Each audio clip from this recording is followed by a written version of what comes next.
fellow Ambazonians, dear countrymen, despite the hike in targeted summary execution of our innocent people by Paul Biya's killer squads, I still believe we are now at the twilight of our political daybreak, emptying the combined worth and wealth of a lifetime fortune into the country of our collective dream.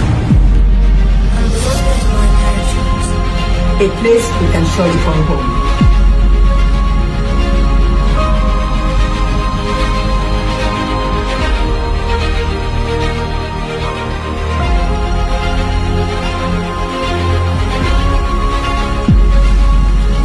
At last, my people, the wind of total liberation is sweeping through Ambazonia, our priceless inheritance. The land of our forebears. A place we can surely call home. A few years ago, a vicious dictator declared war on our sovereign nation of Ambazonia. It is a war we did not seek nor provoke, but are determined to muster every strength we can harness and continue sending the message to our enemy that we have risen to call no more. We have paid dues for everything. We pay tax for goods we buy. We pay fuel in our cars. We pay hospital bills and the dues for all other sacrifices. I can give all I have for the one hope that I have. Because I hate my theology. I'm actually proudly Amazonian. Let's get it straight. The freedom of Ambazonia will not depend on the free will of her enemies. Independence will be but days away if we get it right with our CID. My dear comrades, I am appealing to every Ambazonian to register with the CID program. We have no control over our distorted history, but with our CID, we can set the pace and determine the future of Ambazonia. Yes, the hope for the future is in our hands. As an Ambazonian, my identity is conclusive. My right is guaranteed. My vote will always count as I pay my CID. As an Ambazonian, I will shape the future with my CID. With your CID of just $10 per month, the interim government is contract to fulfill all that you wish to be done. Let us build the freedom mentioned from the little block, which is our CID living. There will be food for everyone, hope for every child, justice for every citizen when we pay our CID levy. Yes, the dream we can realize. With my compulsory independence dues, CID, I have the opportunity to give to the next generation a greater nation, better than we inherited. Yes, CID program is freedom made easy, freedom made cheap, freedom for Amazonia now.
go die hungry again. Report on the humanitarian situation of Southern Cameroonian refugees in Nigeria.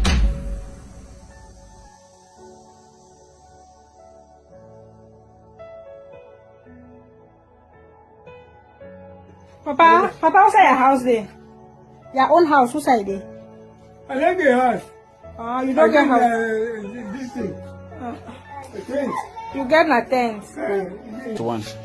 Here I am in Adagon 3 settlement, and it's in one of the huts. You can see, for example, what the executive was talking about, that our parents are sleeping, our grandparents, you see what they are sleeping on mats.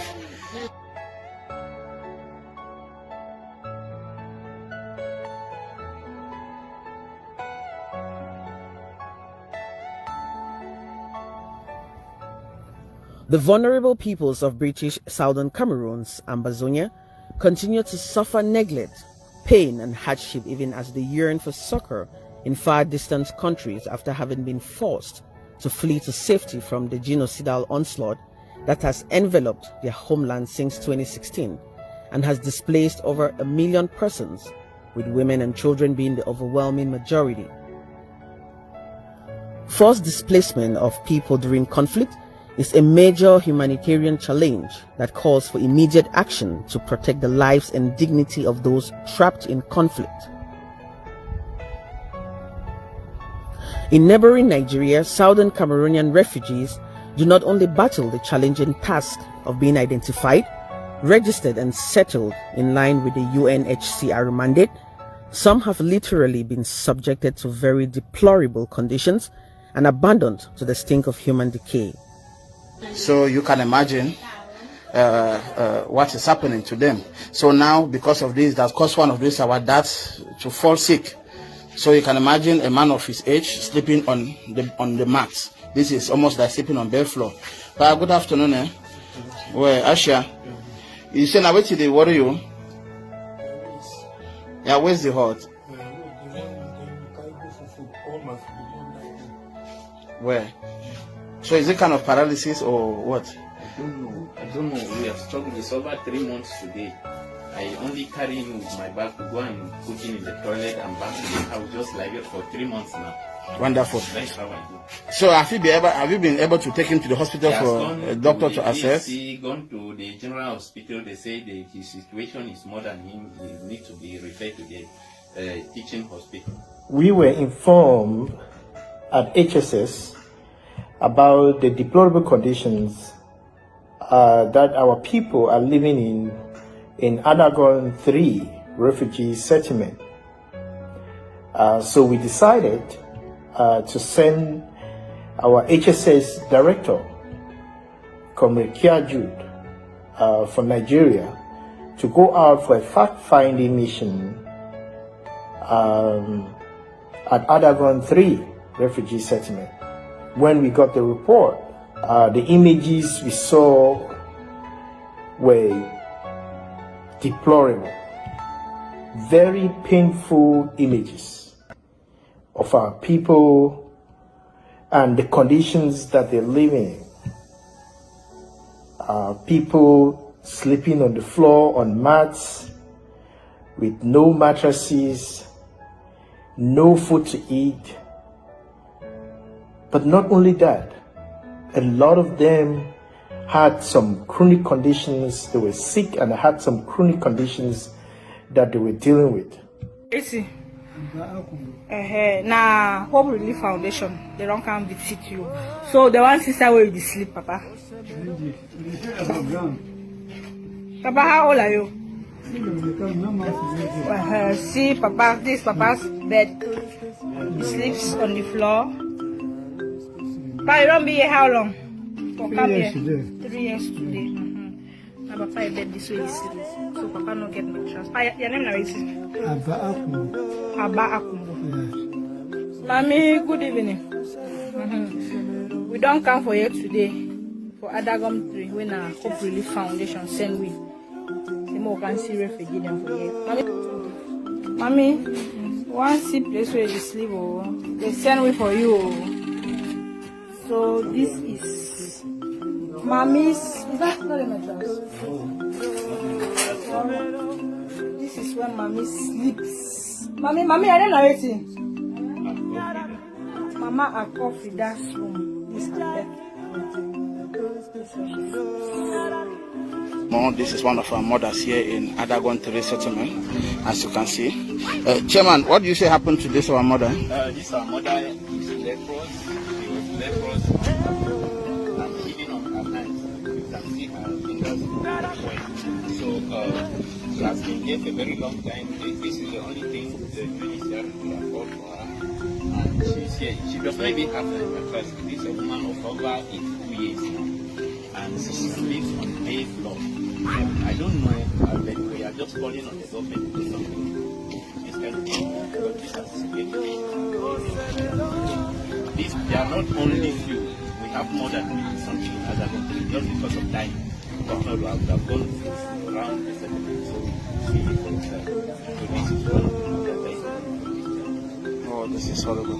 Where, Mami Ashaya? Where, Ashia? Yes, we will go put an ad for government, then they will see how they will come if we can't help you. Yeah, Mami? Yes. Government of Ambazonia, I greet you all. My name is Inyam Randy Inyam, settlement leader for Adagom 3 refugee settlement, precisely in Ogoja, Nigeria. You can see our parents, our mom here right in front of me, and in all their numbers, all these persons have not been given mattresses since they were registered and we relocated to Adagom 3 by UNHCR. They are in a very good number of them, and not all are here because some cannot walk by themselves to this place. So it's the fortunate ones that they happen to be able to walk to this place that you can see. So we are begging on the interim government that they should do as much as possible to assist their people here in Adagom 3.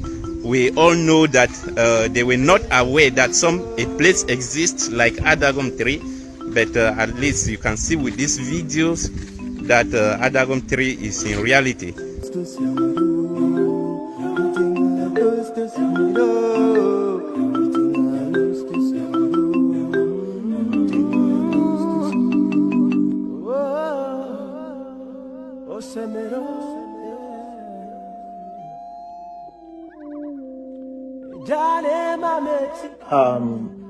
When the letter from the UNHCR stating that they were going to reduce the refugee stipends to 2,000 naira a month, and not only that, that after that they were going to stop providing stipends to refugees.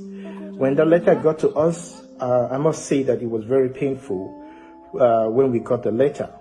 Why? Because we already know with the little support that they're providing to our refugees, it still wasn't enough.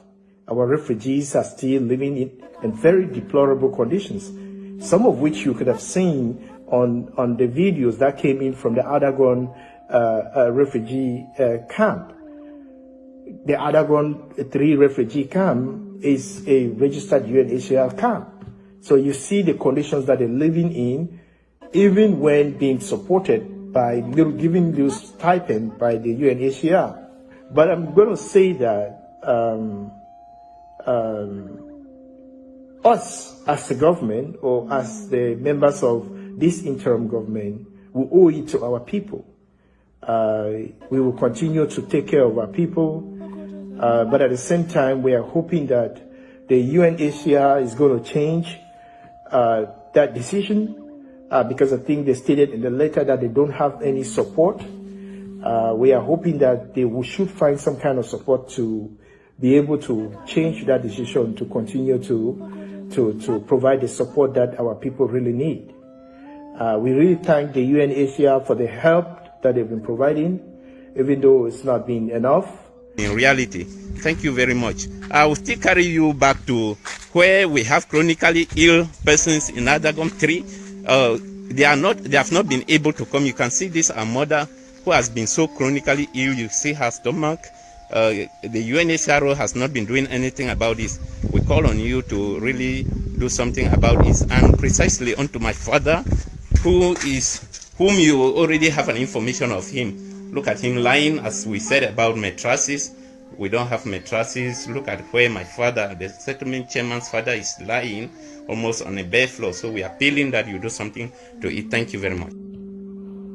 After receiving that report and the images, we sat down at the department and decided to do something.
In Adagon settlement today, the 4th of June 2021. So you have seen it for yourself. Thank you.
Today when at the 4th of June 2021, when I hear no, yes, when God Believe Foundation, you don't come visit now. Yeah, God Believe Foundation don't come visit now.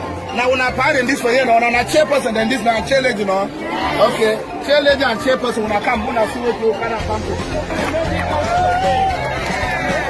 Adagon 3 don't go as far as getting a face in Bokwe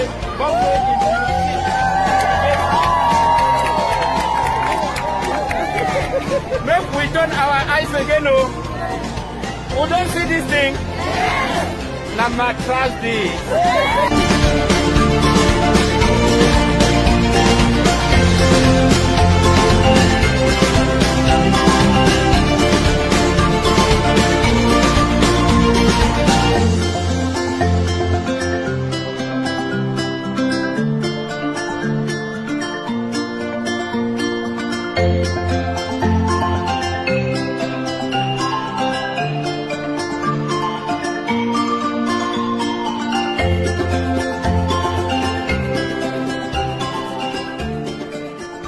We pray that they continue to provide them the support, while at the same time, the level of the Department of Health and Social Services of this interim government, we will continue to do the best that we can to reach out to our people. We will continue to do the best that we can to reach out to international humanitarian organizations or NGOs and seek for help that it could go a long way in helping our people.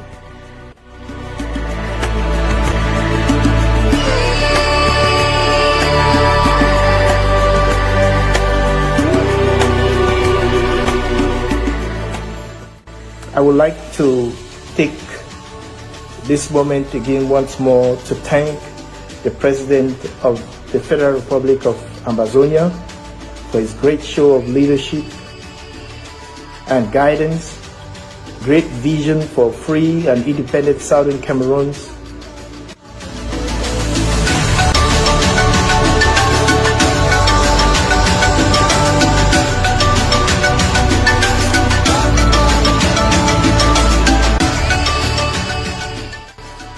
The support that you have all been providing to the Department of Health and Social Services of this interim government have gone a long way in helping our people that are internally displaced in Ground Zero, that are in the prisons, both in Ground Zero and in neighboring French Cameroon and other areas in the diaspora. The support that you've been supporting this HSS has gone a long way in helping our brothers and sisters in the refugee camp. We thank you for everything that you've been doing, and please, I'm begging for everyone not to relent. We know it's difficult, we know it's challenging. We can do it. I think we've gone a long way, and we are now seeing very good results thanks to all the efforts that we all put in. Thank you again once more. This exercise went through in Adagon 1 last month ago, and we thought the interim government has forgotten about us. But we've now seen to our faces that our government has not forgotten, and they have made a drive also to our own settlement here. So at least we want to appreciate that fact. You see, when you mentioned of food in Adagon 3, there are certain aspects of food boom. As from the time we left Cameroon, we have not been able to afford up to now, especially rice, which somebody like me cannot say I've seen rice up to from late 2019 up to now. I've not been able to afford a cup of rice for my family. And Adagon 3 is having over 723 relocated refugees, families in Adagon 3, and over 226 self-relocated families in Adagon 3. And that makes about how many refugees in total? In total, I don't have the total number of refugees, but we have here over 12,000 plus hundreds of refugees in Adagon 3, and made up of most especially widows and single mothers, female-headed households whom they don't even have husbands and all the like. So it's very hard in Adagon 3, and since we came to Adagon 3 late October 2019, we have not been able to be given anything like food in Adagon 3, neither from any partner or even UNHCR. Statistical data from relevant refugee agencies on the ground shows that a majority of these people in the refugee settlements have been attacked at least once, leaving their homes and properties destroyed. The situation of Southern Cameroonian refugees in Nigeria has been dramatic and appalling. For the past 4 years, there has been a significant increase in the number of people fleeing violence perpetrated by the barbaric military of La République du Cameroon into Nigeria. Many of these people, particularly women and children, are victims of harassment, rape, and other forms of sexual violence. A majority of these people who have been separated from their families go through psychological trauma and depression on a daily basis. The situation has further exacerbated by the COVID-19 pandemic, which continues to spread across Nigeria's Taraba and Cross River states.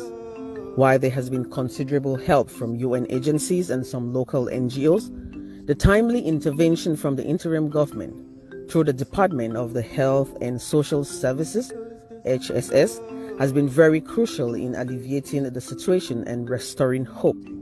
Through the generosity of Southern Cameroonians scattered across the world, the HSS has been able to carry out several humanitarian outreach programs and initiatives, and anticipates to carry out many more of such visits, with the primary goal to help Southern Cameroonians refugees with the much needed humanitarian assistance. Recent reports of food shortages, lack of medication, electricity and access to clean water in some settlements underscores the need for a robust humanitarian response from the interim government. Efficient resource mobilization, better coordination, and quality performance are part of the goal to bring hope to our refugees.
We are no fools on the hill. My people are no fools on the hill. You must let my people go, so we can rule from Cape to Cairo. You must free my people's hands. All right, ladies and gentlemen, good evening. And of course, we continue to sing the song, We Want to Know Who Owns the Land. We want to know who owns the land, Papa's land, the land of our ancestors, the land passed on to us, ladies and gentlemen, many years ago. Welcome and good evening, especially to those of you joining from all of Ground Zero, that is Ambazonia. All of you in Africa, South Africa, North Africa, everywhere you are in the continent of Africa, because ABC is in every continent. I mean, every household. ABC is in every country in Africa. Thank you for tuning in. It's a great pleasure to come back to you today with updates on the Ambazonia struggle for independence restoration. Ladies and gentlemen, and of course, I don't want to forget all of you who are tuning in from America, from Europe, including the United Kingdom, from Canada, from the Middle East, and of course, South America, continental South America. It's a pleasure to be with you today.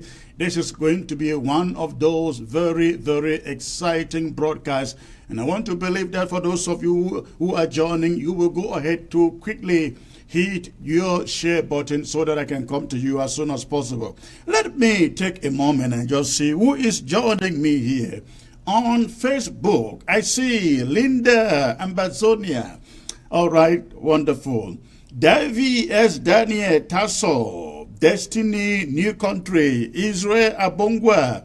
Thank you, gentlemen and ladies. Catching Abo, Mume Indarga. Please hit that share button. We need at least 1,500 people 1,500 people, 1,500 people right here today on this Facebook platform. If we are not broadcasting or streaming on YouTube, there is no reason why we shouldn't have at least 1,500 people watching live here on Facebook. I see Rocky Jami. Thank you, sir. Say, God bless Ambazonia.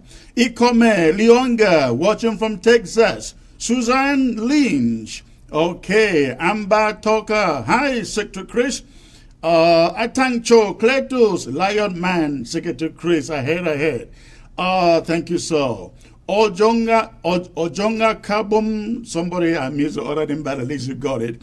I see also E Banks Iroko. Esang Ngbe. It's a little difficult there to pronounce that, ladies and gentlemen. Abong, Johnny, wonderful. This is what we call a journalist. Oh, wonderful. Thank you for the compliments, sir. George Musa, I see you watching from Switzerland. Julius Inji, thank you, Secretary Chris. Wonderful. Please go ahead, hit the share button.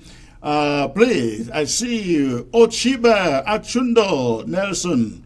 Coalition for surrender must be boycotted now. Okay, inject Raymond, I see you, sir. George, say wata na wata. Eiffel Tower.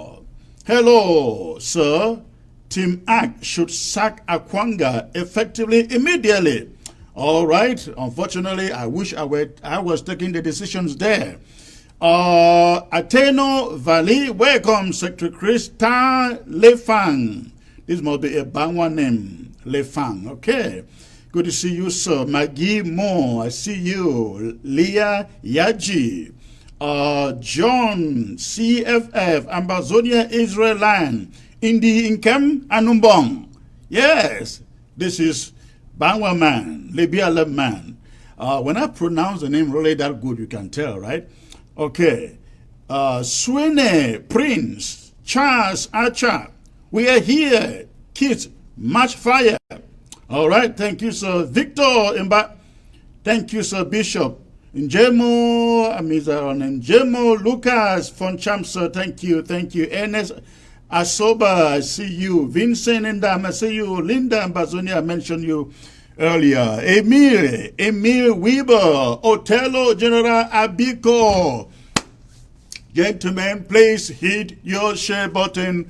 We have close to 600 now. Normally, I will start with 700. I should wait and start with at least 1,000 people. I deserve that, ladies and gentlemen. So please go ahead as you join. Hit your share button. We're going to have a very, very exciting broadcast today. I will be coming to you tonight, talking about Guzang, what is going on in Guzang, ladies and gentlemen. I'm going to be talking about that. So that is one of the subjects I'll be talking about tonight.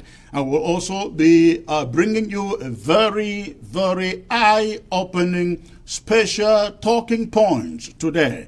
And I really want as many Ambazonians as possible. For those who are not anywhere in Africa, who cannot watch it on TV, please hit your share button. Get them to this platform. I want as many Ambazonians as possible to listen to this talking point. So please hit your share button. Okay, I will also be talking, of course, about the ghost town. The ghost towns of today. I learned it was powerful and wonderful.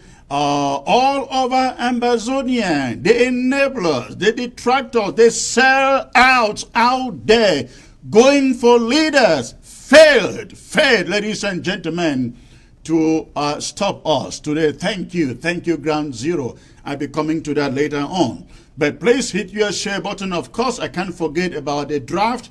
The draft is ongoing, and the draft proper will be coming up one of these days. So I will also make a comment about Ma Ngang, who was recently indicted by the Attorney General, I guess, of Maryland. So I'm going to be making a comment on that before the end of this show. And if time permits, I'm going to be opening the phone lines to take a few calls from all of you out there on Ground Zero and in the diaspora. Of course, my panel of 3 powerful men of Ambazonia is with me. So please, you go ahead, you quickly hit that share button. Listen, I'm not waiting for 700 people. I am waiting for 800, ladies and gentlemen, 800 before I bring you this presentation. Let me continue to do something I haven't done for a long time. Until you give me 800 people, I want you to hit that share button. We must hit 1,500 people, 1,500 people in this broadcast here on Facebook. So please, as you join, do that. I see Groundworks. Groundworks there. I see also Abasinjon Adiginjin or something like that. I see he is one of those detractors, enablers here. I see Mediki Dennis. Thank you for joining, sir. I also see Jane Mbako. Thank you for joining, sir. I see Bebe Martin. Say, victory is ours. Abuno Akwe. The march to Boya is unstoppable. Sammy Brown, sir, thank you for joining. O'Rourke Watson, Anchorman, you are welcome. I appreciate that, sir. Abdul Maikano, hi, Secretary Chris. You are doing an amicable job. I appreciate the compliment, sir. God bless you. Tilo Brown, hi, Secretary Chris, watching from Ground Zero. Wonderful. Thank you, sir. Thank you. Who else? I see here Groundworks Actions. Thanks, sir, for your encouragement, I guess so. Thank you, sir.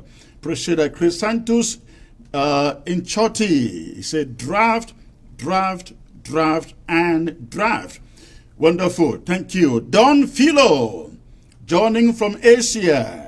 Ajako Joe, London. Good day, our communication minister. Thank you, sir. Akwaya LGA, always here. I see you all the time.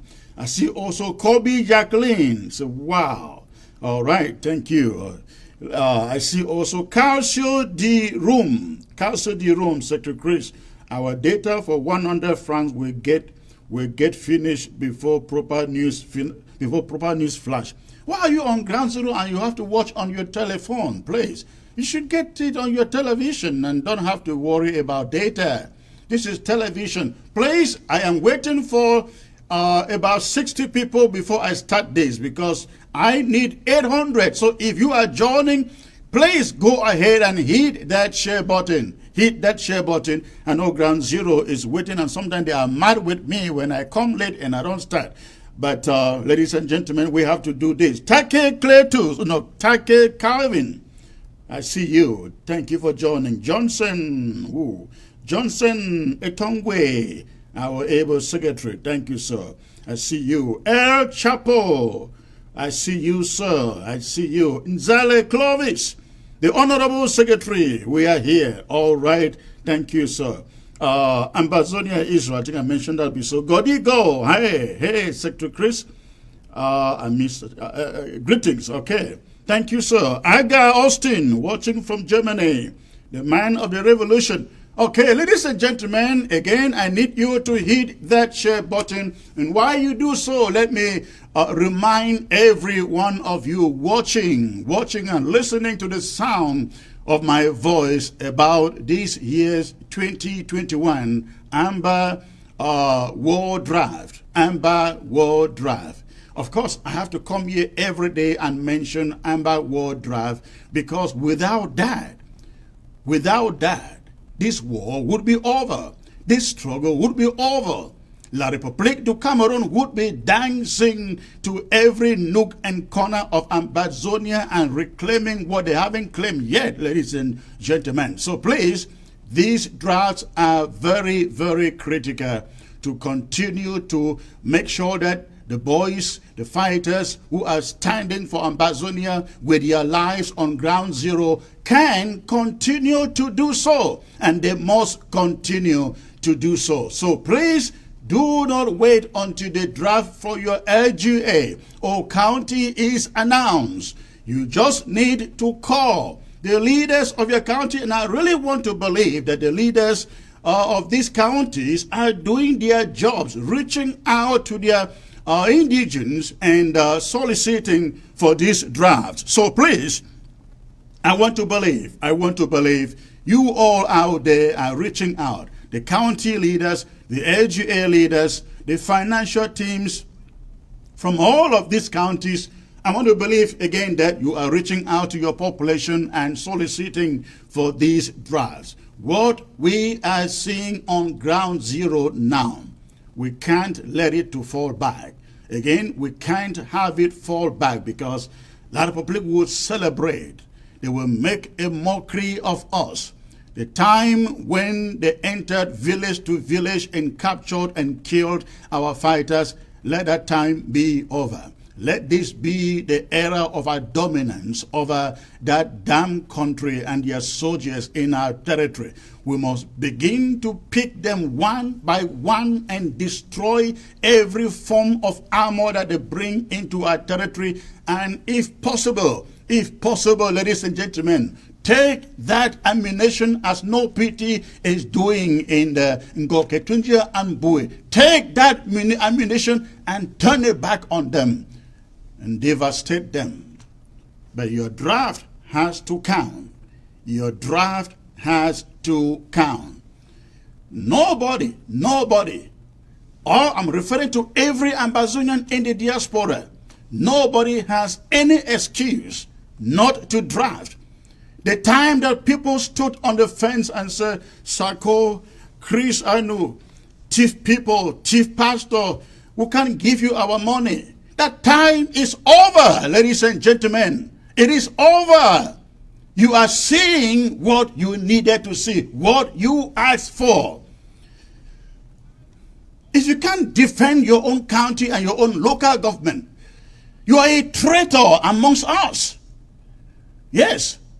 And I really think, somebody was talking to me over the weekend, I really think every county and every LGA has to devise a means by which they keep the records of who is paying for this war. Because the time will come, we will need to know who paid for it. We don't want to get on ground zero and everybody becomes a hero. Not everybody will be a hero if you are not supporting this war. All right, I can't say this enough. So, ladies and gentlemen, please, I'm appealing to you. Look for your county. Reach out to your local government. Please honor your draft, $1,000 for this season. All right. Now we've gone over 800 already, and now of course I'm into the broadcast already. So that is it about the 2021 draft. Please do not wait until when the draft proper are launched for you to support your local government and support your county. Please begin to do so now. If you have the money now, pay it now. If you don't know who to reach out to, call me. I will give you information as to who to reach out to in your county or local government. Please do not say you don't know where to pay or you don't know who to send the money to. Call me. You have my number on this screen. Every day I'm here. You call that number or leave a message there. I will return to you and give you the right information as to where to send your money, depending on what county you belong to. So please, let's do that. Now let me go to Guzang, ladies and gentlemen, before I bring to you my talking points for today. Let me get to Guzang here. Something is going on. Something is happening in Guzang that doesn't look good. Again, it doesn't look good. Let me say something before I bring you these images, ladies and gentlemen. This war was never meant to be about us against us, our people against our people. It was meant to be about us against La République du Cameroon. But a phenomenon has been going on ground zero, not just in Batibo or in Guzang, but Mezam, Fako, and many of our counties. Our own people are crying under the heavy weight. In fact, somebody's leg is standing on their neck, pressing them down, and they know nothing to do about it. They know nothing. They don't know what to do about it. I am talking about these abductions and extortions and ransom takings, and of course the attacks on our own people by our own people. Listen, ladies and gentlemen, I like to be blunt, very, very blunt here. All these attacks out there that sometimes people say is La République du Cameroon, is La République du Cameroon. They are not all from La République du Cameroon. We have evidence that what is happening inside parts of Mancon, in Queen, Bafut, Batibo, the horror, the abductions and ransom takings taking place in these localities. They are being committed by rogue soldiers supposedly fighting for this same struggle. And it gets really, really hard to handle when somebody, a group out there that's supposed to be fighting against La République du Cameroon, has turned around and all they do is fight against our own people. I am talking about what is going on in Guzang. Now take a look at these videos and I will come back to you.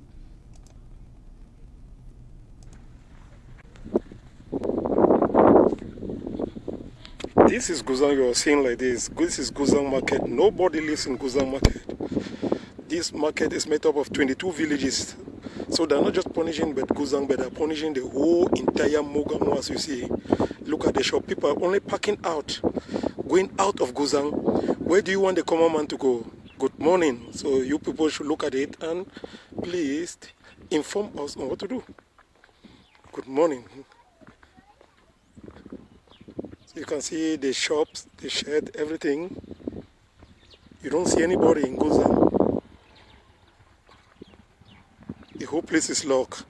The shop now, people are now running closer to where they will see but the military. So that is that. Just parking out from the village.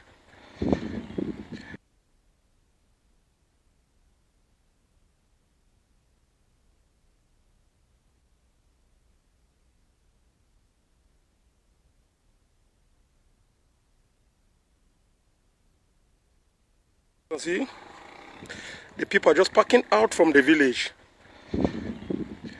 They call Restoration Forces or Amber Forces, ADF, coming under the pretext that they're going to protect the common man. But today, just look at the village.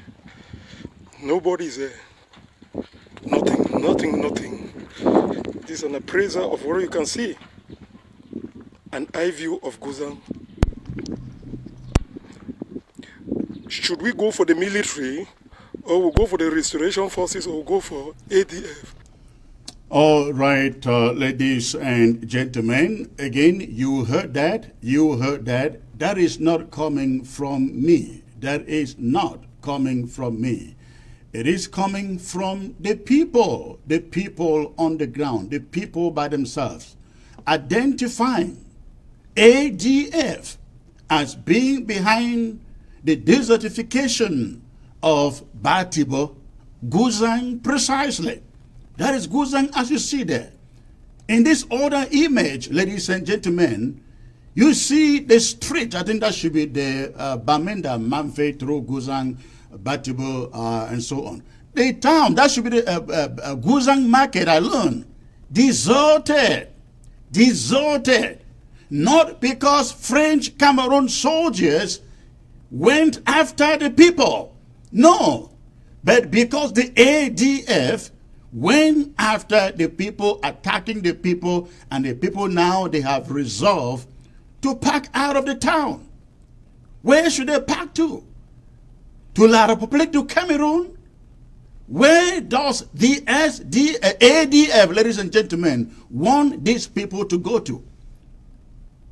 Well, I am really sad to see what is happening in Guzang repeatedly from one particular group. And the saddest thing of all is that it just doesn't appear like we have AROFs and we have an LGA in that place called Guzang. What is happening? For how long do you allow the people to be tortured this way? Or you want all of them to pack out of the town before you do what? What is Mogamo waiting for? For everybody to pack out of the town before they do what? It is shameful that for all this while, raising all the money that you raise out there, you cannot take care of a small faction of rascals, tormenting the people, making life harder every day for the people out there. It's a shame.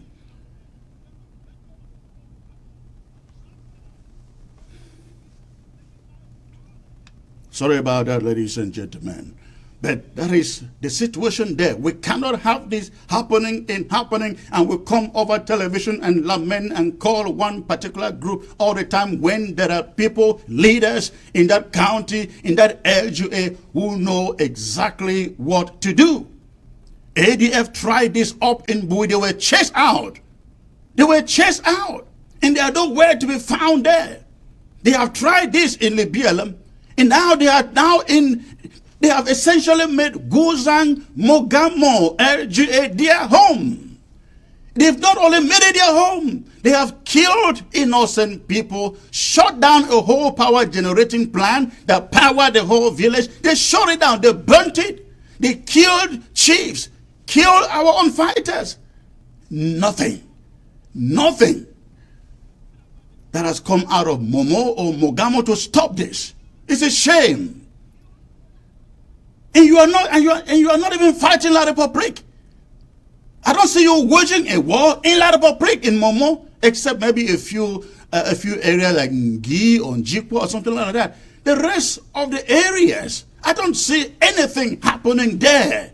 What is going on in Momo? That these thugs will be chasing your own. It is better when La Republique chases them out. Not these thugs hanging around you forever. Something has to be done. Stop crying like babies in Mogamo and do something. Ladies and gentlemen, having said that, I will take you to my monologue.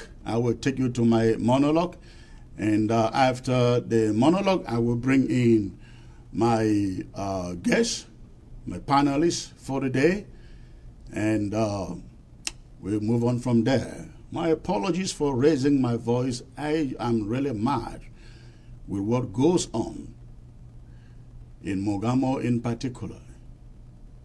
And it just keep on going on. In one person, one little faction that should have been taken care of as the we warriors did. They are not being taken care of. All right. Again, I am going to bring you my talking point for today.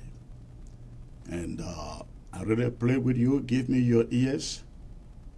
This is very, very illuminating. Very, very illuminating. So please continue to hit your share button. Continue to hit your share button as I bring to you the talking points for today.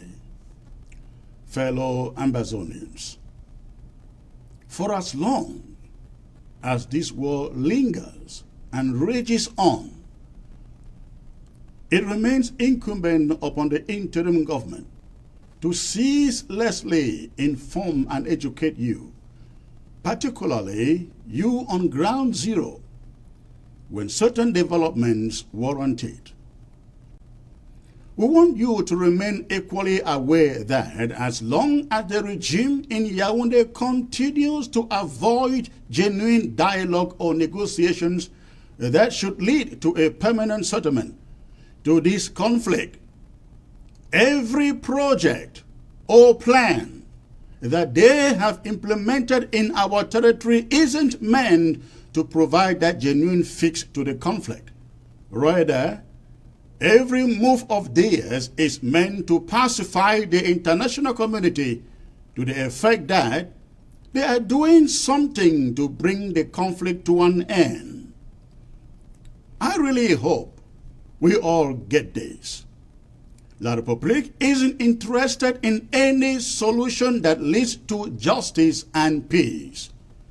All that they are bent on achieving is getting us back the way we left them in 2016. La Republic hasn't seen this conflict as between two equal states that came together. They are still trying to treat us as their subjects, their citizens. For them, it's all about one and indivisible Cameroon.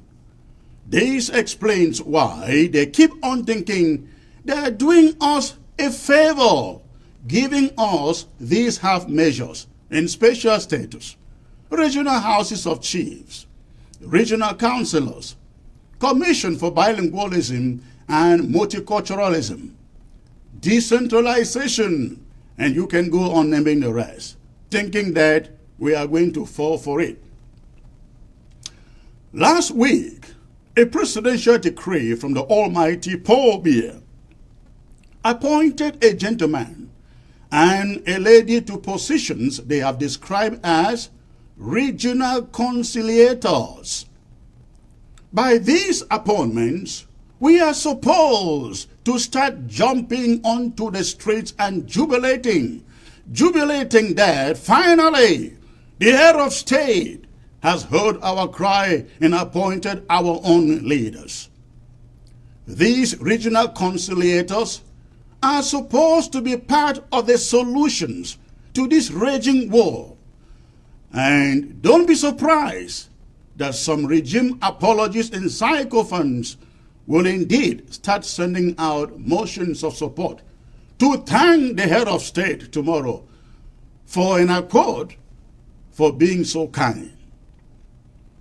The decree appointing these conciliators states that their role in the original political protocol will be to resolve disagreements, listen to me, disagreements or disputes between individual members of any community and their councils, and all councils and their regions.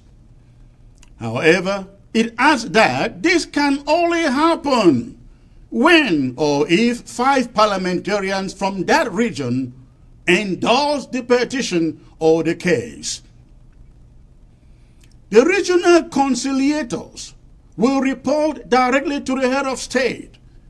That is to say to us that, don't worry, the bureaucracy in governors' mansions has finally been shut down, and you, the common man, you can now easily channel your concerns to the head of state by way of the conciliators.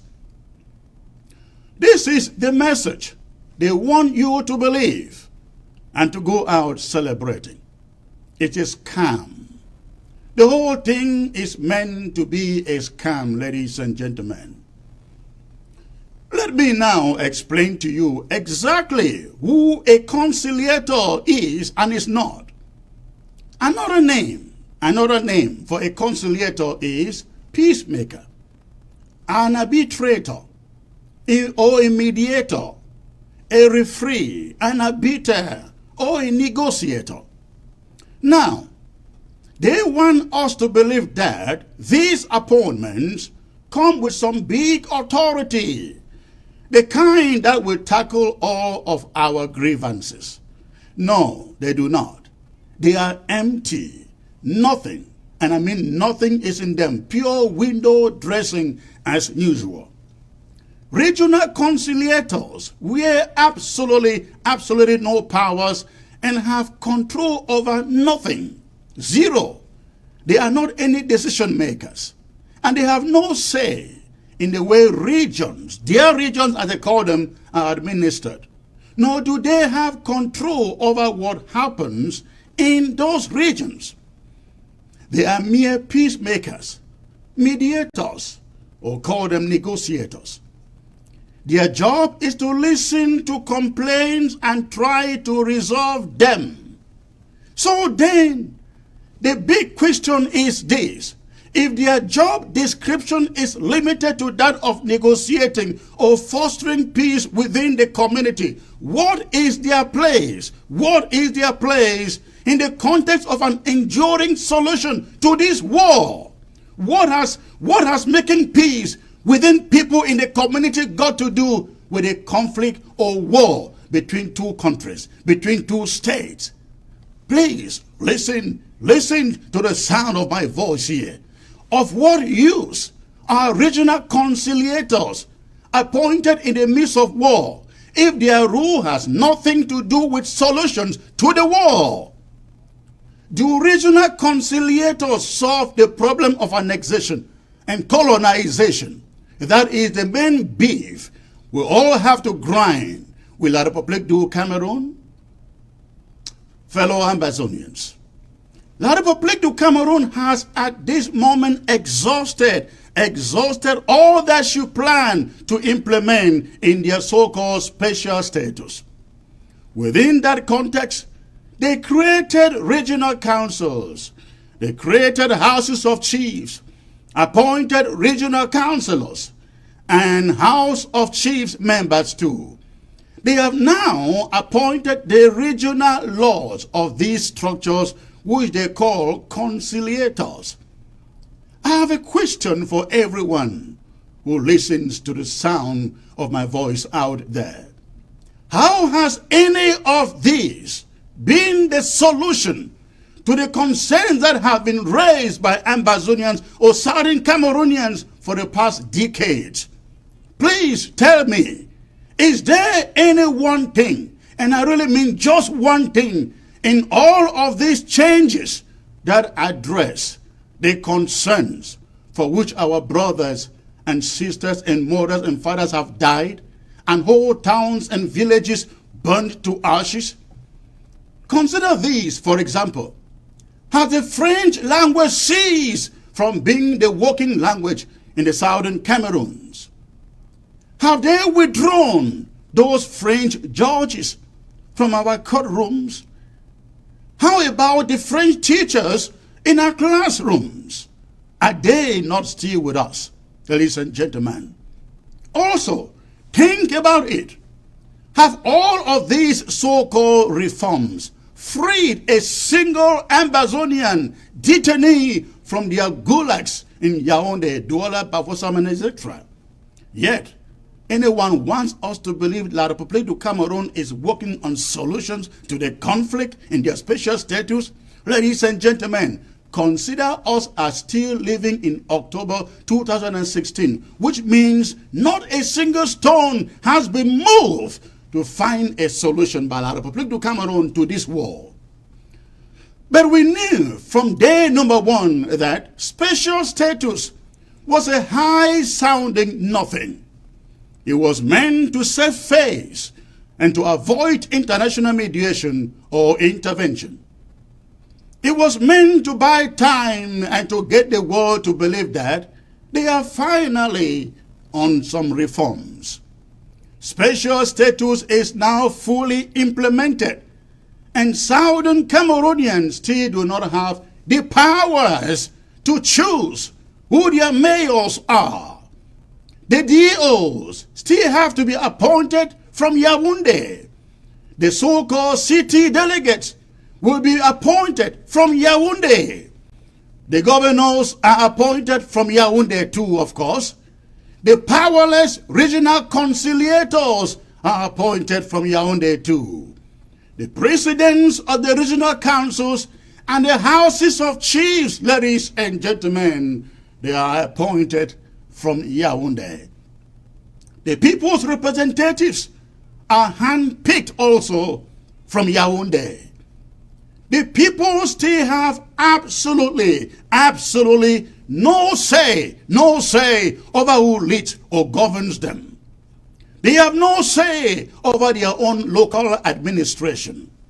Yaoundé must decide for them. ladies and gentlemen, this is nothing, and I mean nothing, but fresh cronyism all over again. It gets our hands shackled stronger than ever before. Our slave status is made even worse in what La Republique has done since 2016 in the guise of solutions. Please give me your ears now. Give me your ears now.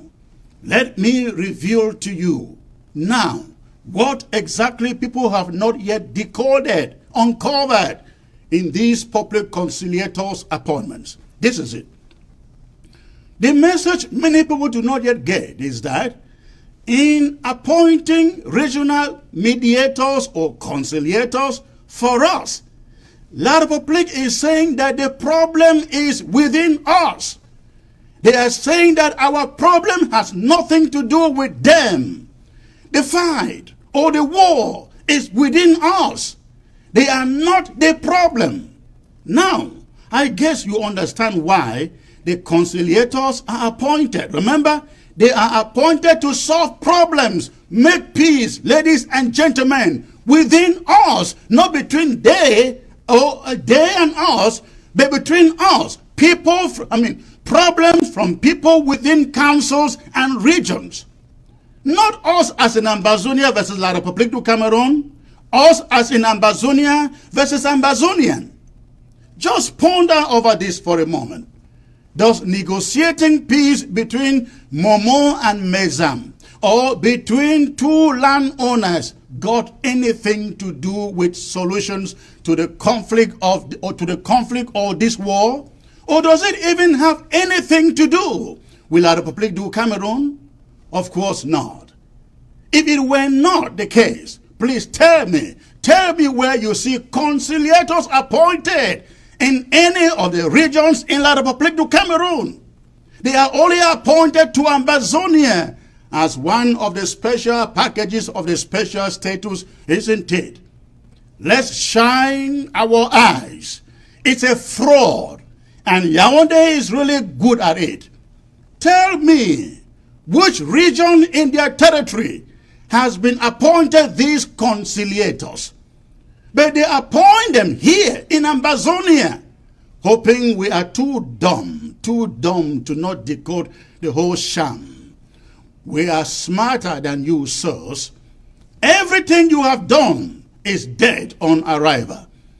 I am really hoping that sycophants like the Nick Nguayams, the Ngole, and the rest, and Anglophones like Agbo Bala, Dr. Munzu, we take to the media and begin to tell the world that special status was indeed a scam, a sham. I'm really waiting to hear their take on this conciliator's fraud of a thing. Fellow Ambazonians, we question their special status from the onset, and we equally question what powers they had to choose for us or to tell us what is good for us. But thank God, we patiently waited for its implementation. We have tolerantly watched Yaoundé implement the special status to the letter. Nothing they have done has touched on the root cause or causes of this conflict. What they have done has rather taken us way back to 50 years. The international community can now bear witness with us.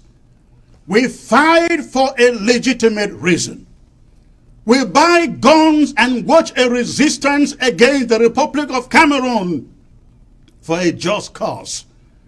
It should now be very, very clear, very clear to everyone who cares, especially in the international community, why independence for the southern Cameroons is the only logical end to this conflict. And right now, it is non-negotiable. For almost 5 years, the people in La République du Cameroun have demonstrated that they cannot live with us as equals. They have appointed everything for us by decree from Yaoundé. hoping we take it. What right do they have to appoint those who lead us? What right do they have to decide what happens or doesn't happen in our territory?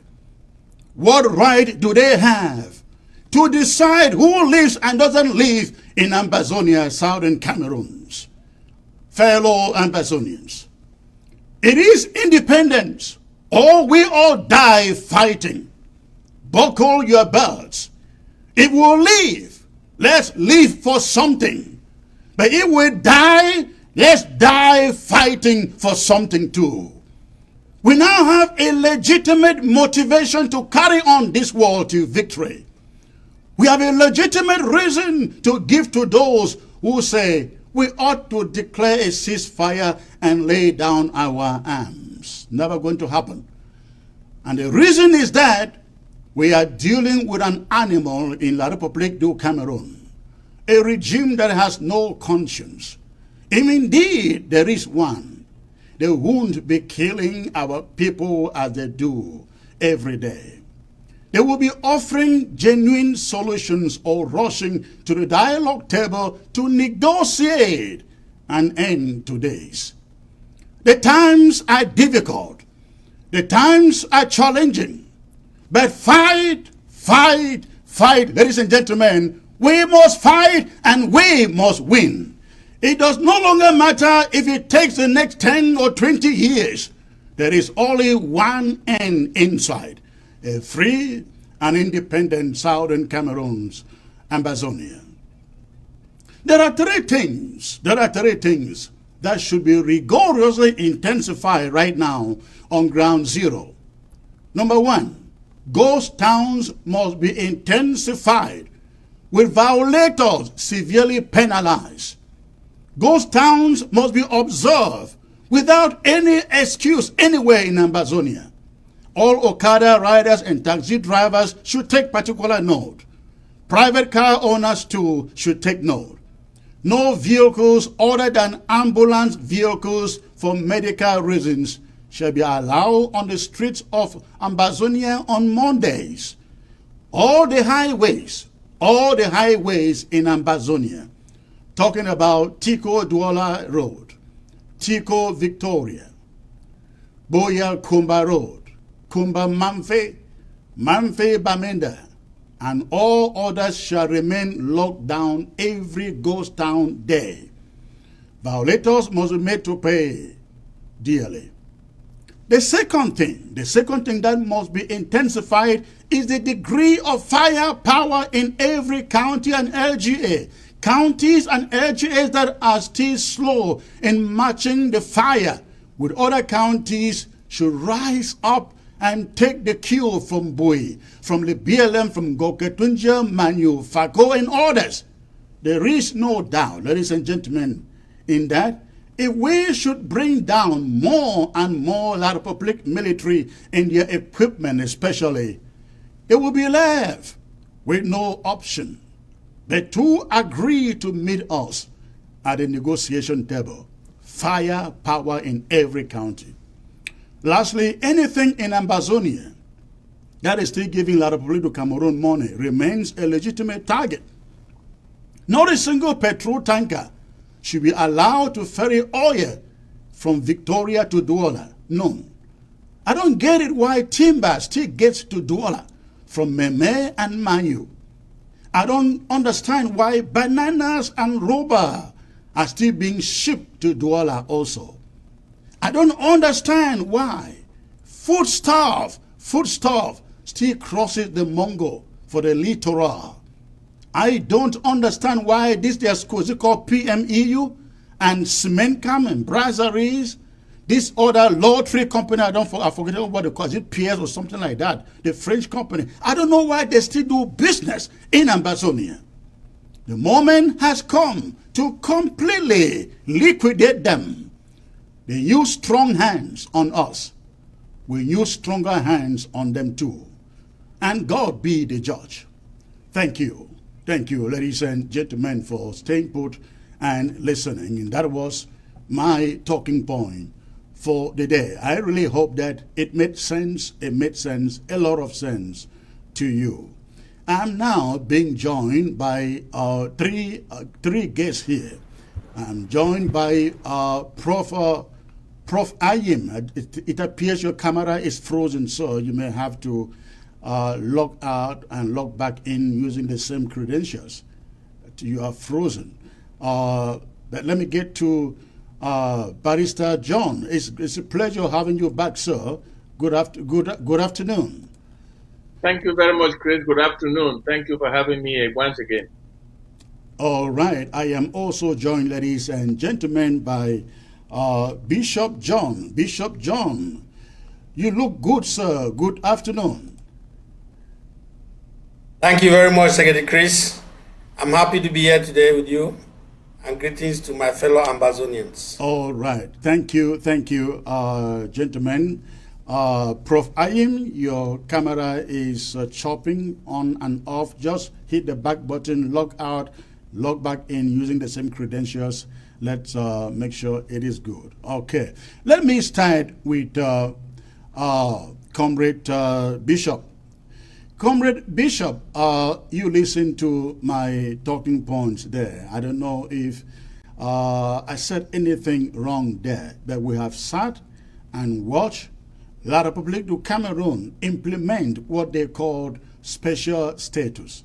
And all that we see in this special status is scam. Special status, in their opinion, was meant to resolve this conflict. But of all that they have done, there is absolutely nothing indeed that profess a solution to this conflict. Give me your take, sir. Secretary Chris, everything you said was on the money. What I see La République do is they don't want to accept defeat. And it will be better for La République now to accept and go to the negotiation table with us, because whether they like it or not, we are still going to have our independence and they will lose more. Unfortunately, we are losing also in Ambazonia, losing to the hands of kidnappers, of thieves, and La République. But at the end, we will still get our revolution, but La République will be the biggest loser in this battle for our independence. So you are on the money. What they are just trying to do, I think La République has a bunch of ill-informed or wicked advisors who just want to make money. And they are giving Paul Biya, or maybe the leadership of Cameroon, very bad advice. Everything they are trying to do is, like you said, is window dressing.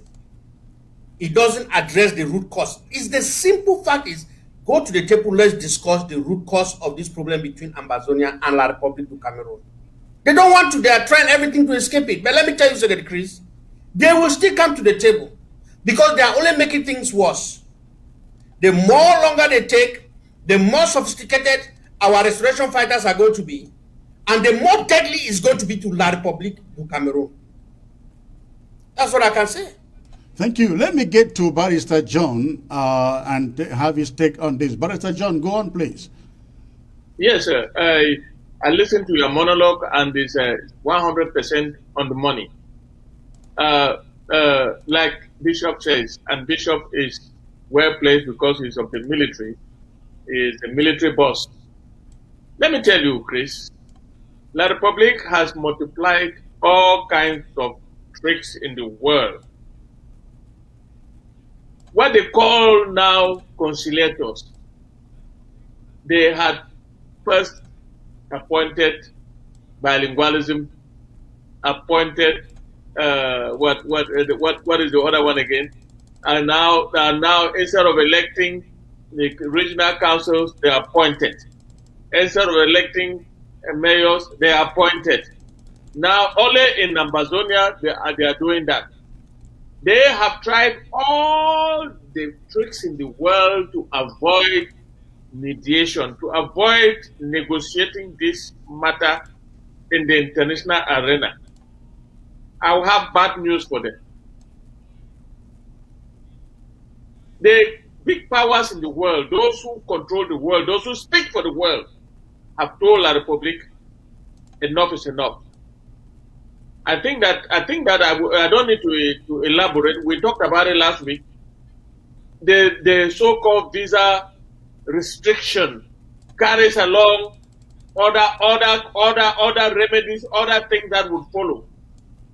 La Republic is dragging its feet and appointing conciliators even after they have read Resolution 684, even after the visa ban, they still go ahead and sign a decree appointing mediators. I don't know how that place is governed. I seem to think that since Bia left, the whole place has just gone wacko. Because they just sit around and sign anything. I don't know what is going on. I don't know whether it is the same La Republic that is now acting, or the junta that doesn't know what is from left from right. But having said that, we are not interested. Those conciliators will just be legitimate targets like those they appointed. And let anybody show up. They go and appoint 2 CPDM people. Chris, let me add something to your monologue. The 2 people appointed they are CPDM militants. Tamfu Five works for SNH and is a CPDM militant. He has campaigned in Donga Manto for a very long time for the CPDM. The other lady from Libya, it's a CPDM woman. They are appointing them for what? Are those the people that will solve this problem? But Barrister John, that is not even the crux of the issue. I don't think that is the crux of the issue. The crux of the issue here is that they are appointed to solve problems in people's backyards. And what has that? I mean, they are appointed to solve problems between 2 landowners. They are appointed to solve problems between somebody in Momo and somebody in Mezam. What has that got to do with resolving this conflict? Absolutely nothing. Absolutely nothing. And why appoint only in Ambazonia if it had nothing? If it right. Not why only appoint in Ambazonia? It's not happening in La These guys really believe we are fools. In their head, they are trying to circumvent the Swiss process. It cannot work. It cannot work. I don't know who is thinking for these people. I don't understand. Well, anyway, anybody who takes the risk puts himself in that position of conciliator or anything is a legitimate target. Let me tell you why. A conciliator who is a conciliator on his own is supposed to be a peacemaker by government. I don't understand. It means that the government now wants to replace the negotiators or the mediators of the Swiss process, even after they have received the warning that they are receiving right now. I don't know whether these people they want to commit collective suicide or what. I don't know. But one thing is clear: our firepower remains the only solution out of this. If they don't come to Geneva, our firepower will get them out of our territory. All right, we're going to get back to that. Let me get to Prof. Ayim, who is now seated. If you can centralize yourself, please, Barrister Prof. Ayim, on your camera. All right, so Prof. Ayim, give us your own take. Give us your own take on this issue. They create regional councils, they appoint their leaders. They create houses of chiefs, they appoint their leaders. They create this conciliators position, they appoint their leaders. And guess what? These leaders, their roles, their functions have nothing to do with resolving the conflict. Are they taking us for real fools? Providing, please. Yes, Secretary Chris, are you hearing me? Yes. Yeah. Okay, thank you. Sorry that it did happen that the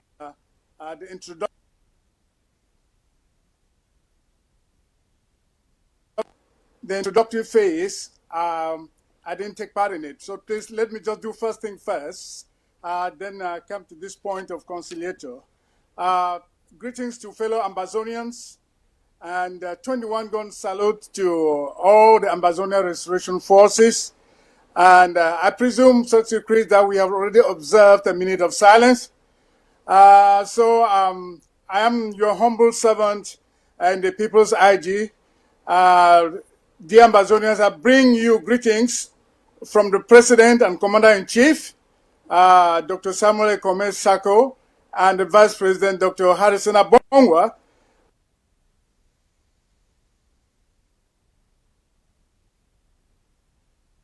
It's off. And all directors in the office of the President, country and regional coordinators, and county and LGA chairs. We thank you for maintaining the dignity of ghost towns, the foundation tool for the restoration struggle. You, the people, have indicated by all merits and in diverse ways that you want total state restoration, independence, and sovereignty. We pledge to stay focused towards this. Prof. Ayim, did you get my question? The microphone is gone. Hello, Prof. Ayim, did you get my question? Yes, come to this point, conciliators, whatever that means. Okay, I think we are having issues with his microphone, and it doesn't appear like he got my question. My question was trying to get its take on the fact that La République du Cameroon puts on so-called special status, and they are trying to take us for fools by creating institutions and putting on portfolios that has nothing at all to do with resolving this conflict. Now, Prof. Ayim, there are, Barrister John and Comrade Bishop, many people in the international community would want us to go and negotiate with La République du Cameroon. Now, we were patient enough, and we've given La République du Cameroon 5 good years. October will make it 5 years to profess solutions, resolutions for this conflict. And all that they have done is carry out one window dressing act to the order. Don't we now have a very good, legitimate reason to show the international community that we have no choice but to continue to fight this war, being that these people have really no intention to look for real solutions? Bishop John, let me start with you, please. Yes, Secretary, absolutely. I think there is no question that the firepower that we need in Ambazonia is going to increase. As I've told you, the delay of La République is an advantage to us. Because remember, when we started this war with Molotov, that firebomb and stuff like that. We started with sticks and machetes, you know. But as time goes on, we became more sophisticated, and now we are manufacturing our own. And in fact, Ambazonia has one of the most sophisticated arms in the world that is known today. We have some of the most sophisticated IED that is known to guerrilla warfare today in the world. So whatever they are doing, it is not going to work because, Sir Chris, you know, let me tell you, I think the international community has a bias. You see, like the British who want to come and do business in Ambazonia, the British who want to come and, in La République du Cameroon, before they want Ambazonia and Ambazonia resources. They are going ahead to make decision to do business with La République and ignoring the human rights violation and the atrocities that the government of Cameroon is committing against Ambazonians. They don't care because they are so desperate for business partners. So you see, people like that will want to believe the lie. You heard one diplomat say that the government is already doing something. It shows that the government of Cameroon is deceiving these international committees, or these international committees do not just want to believe the truth. They want our republic to win. That is the thing. Because they have interest. They are crooked. Because I don't see any reason why at this time they are still doing what they are doing. By this time where we are now, international mediation, international intervention would have stepped into Ambazonia. And I even hear that the humanitarian organization in Ambazonia do not even have 50% of the funding that they need to support to take care of the humanitarian crisis. So, Secretary Chris, we have no other option. Our only option out of this situation is firepower. And that's why we have been calling for 2 years for every local government to step up their manufacturing of our own homemade arsenals. That we will manufacture our own weapons. We will not depend on Nigeria. We will not depend on the Republic. We will not depend on anybody, but we will depend on ourselves to make the weapons that will make La Republic run. In fact, by the time they want to go to the table, I'm expecting that we would have killed all of them. We would have destroyed all their armored cars. We would have destroyed all their vehicles. They will have nothing left by the time they are running away to go to La Republic. That's what I am expecting. And that's what I want to see. And I pray that every restoration fighter, I pray that every local government, I pray that every county in the Federal Republic of Ambazonia will have the same mindset. I pray the population, the people of Ambazonia, will not hold their peace when they want to draft. That they will draft and give us what we need to be able to prosecute this war, so that the Republic will come to the table on their knees. They will be begging us to talk with them. No matter all the type of enablers that they get, even in the diaspora, no matter the enablers they try to get, even in act, they will not succeed, because Ambazonians are together to make sure we get what we want, nothing less. Barrister John, do we have a better chance with the international community to say, yes, Southern Cameroonians, Ambazonians have every reason to go for their own free home? After 5 years of La République de Cameroon doing nothing. Before I answer that question, I have this to say. La République de Cameroon declared war on us on the 30th of November 2017. We joined these people as equal partners. And for them to declare war on us, that was heartless. Now that they did it, and the war has been raging, we expect no solution from La République du Cameroon, because it is an international conflict. I have said so, and I continue to say so. We cannot be waiting for La République to give us a solution, because it will never come from La République. It's an international conflict, and it must be solved at the international arena. La République will get like my able. I agree with you. I don't think we have an issue with that. The issue has been. The issue has been. I am laying the foundation. Let me just make this point. The issue has been with those in the international community who feel that a federation is good for us. A federation is good for them. So that is where I was really heading to. Can anybody still make that argument that, they can still live together, but in some sort of federation where they still dictate to us? My answer is no, because the Swiss process is where that decision will be taken. My answer is the international community has now come rallying around, and they want this conflict terminated. And it will be done only in an international arena with an international mediator who is supported by the United States, the European Union, the Canada, Britain, African Union. All of them have united under the Swiss process. What else do we need? And nobody in the world will decide for us which way we go. But we know that we were a state, a trust territory under the United Nations, just like La République. We came into this union as equal partners in status.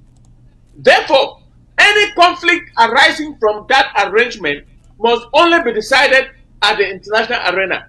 So La Republic can multiply all its tricks in the world, it will not work. And the world has finally come together and said, listen, either you come to the negotiating table or something will happen. Let's not chantise the international community just as yet. Because they are slow in acting, but when they act decisively, particularly the United States. I am very confident that La Republic will have no choice. No choice. And if they want to commit collective suicide, so be it. That's their take. And I want to tell you, we continue to say, like Bishop just said, firepower. Even when we are on the negotiating table, if we have not negotiated ceasefire, firepower is the answer. Because we will not relent. Look at what happened in Bui on Friday. I want to let you know that I am having feelers that some big shot was touched on that Friday incident in Bui. And let me tell you, they have not seen anything yet. They haven't seen anything yet. Let them come. Let them stay on this war. Because the United States has given them sanctions. The visa restriction is a prelude to serious measures that are going to be taken. If you read Resolution 684 and tie it with what the policy now on visa restriction, you will understand what I'm talking about. La Republic can commit collective suicide for all I care, but they will have to leave our territory running, like Bishop says. All right, let me get to Prof. Ayim. I hope that his audio quality is better now. Prof, yes. Can you hear me? Yes, it better be. It better be. I've been itching to talk. That sounds good. Do you hear me now? I wanted to get your take. On these so-called public conciliators appointed by La Republic du Cameroon of all that they have done. La Republic has done nothing. Nothing is a solution to this conflict. Yes, Secretary Chris. La Republique cannot be the referee and coach of both sides of a match when they are the other side of the team. So things do not depend on the whims and caprices of La Republique du Cameroon. So the question is, are we doing what it takes for the international community to weigh in on our side?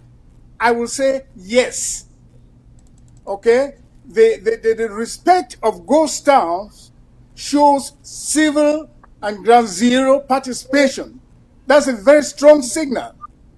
The acceleration of our defense mechanisms by the Ambazonia restoration forces and their actions on the ground are speaking loud and clear.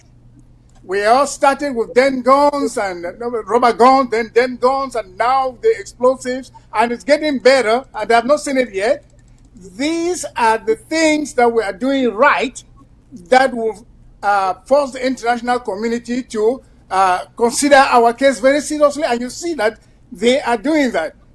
So we need to intensify what we are doing now and not worry about what La Republique is trying to do. To me, what La Republique is doing, like their conciliators, etc., or the elections, is cosmetic. It's dead on arrival in the Southern Cameroon's Ambazonia. So we focus on doing what it takes for the international community to come in. I am convinced we are doing it right. And one thing we should not do, one thing our people should not do, our other forces, they should not start fighting ourselves. Prof. Okay, Ayim, thank you for that. One point that I really wish that would drive home to our people is the fact that They have now implemented all that they set out to do in their so-called national dialogue. And they ended it last week by the appointments of these so-called conciliators. Of course, again, as I've stated in my monologue, conciliators are peacemakers. They are arbitrators.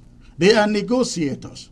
Now, the MOU that appoints them states they are out to negotiate, arbitrate peace amongst council members, council residents, amongst people in the regions. You see, again, I really want our people to understand the emptiness in this thing. What has any of this got to do with sorting out a solution for this war? Our people should see that for 5 years, La Republic has done absolutely nothing, which is why I raised the point. The international community must be very, very careful now, because after 5 years, we now have a very, very legitimate reason to fight and take back our country. Yes, but you should know that this appointment is like internal issue of La Republique. Our struggle is international. We have an international conflict with La Republique. And we, on our part, are doing what it takes for the third party to come in. So what La Republique is trying to do in their country, we cannot stop them. But we cannot allow that happen in our territory. So we now have to plan offensive to make sure that they are not functional in our community, in our own territory, and that will accelerate the coming in and the process, the international process, to get the problem solved. I think we are on the right track. So what we should be calling here is to make sure these conciliators do not function in our territory. All right. Thank you. Let me give Bishop Egiawang the last opportunity on this point. Bishop, please. Secretary Chris, thank you again. I'm just thinking, we have problem with La Republique du Cameroon. We are a country. We have declared our independence, and we have been doing everything to make sure that independence is materialized. We know what it takes for us to get our independence. We know that nobody, La Republique, does not want to get out of our country. We know that the international community is hesitant to come in to make peace between us. But we know what we take and what we bring them to the table, or what we force them to make the right decision. Unfortunately, people like the British, they are just interested about what they have to make, because they are break up now with the European Union, so they can make deals with any thief or cronies. They don't care. But what I'm saying is that if we increase our firepower, we concentrate heavily on our guerrilla warfare, whether they like it or not, they will internationalize the problem. The problem will be internationalized. It's already internationalized. So I don't really care about the special status for Ambazonia, or the appointments and all that what people are talking about. What I really care about is how we can transform the Ambazonia Restoration Forces into the next level, where we have a sophisticated force that will just sweep all through Ambazonia. That is what is going to happen, Secretary Chris. Like I told you before, it is to our advantage to delay, because as La Republique delay, a very powerful army is emerging in Ambazonia, an army that will be respected all over Ambazonia. And that's why I want to take this opportunity to communicate to the Ambazonia Restoration Forces, to communicate to the leadership of the Ambazonia Restoration Forces, that you should not be short-sighted. You should look at the future. What we are doing here, God has the grace to create a future. God has given us the grace to build the future of Ambazonia. And so we should be more focused in producing results. We should be more focused in producing fine soldiers. We should be focused in producing the best Ambazonia restoration forces.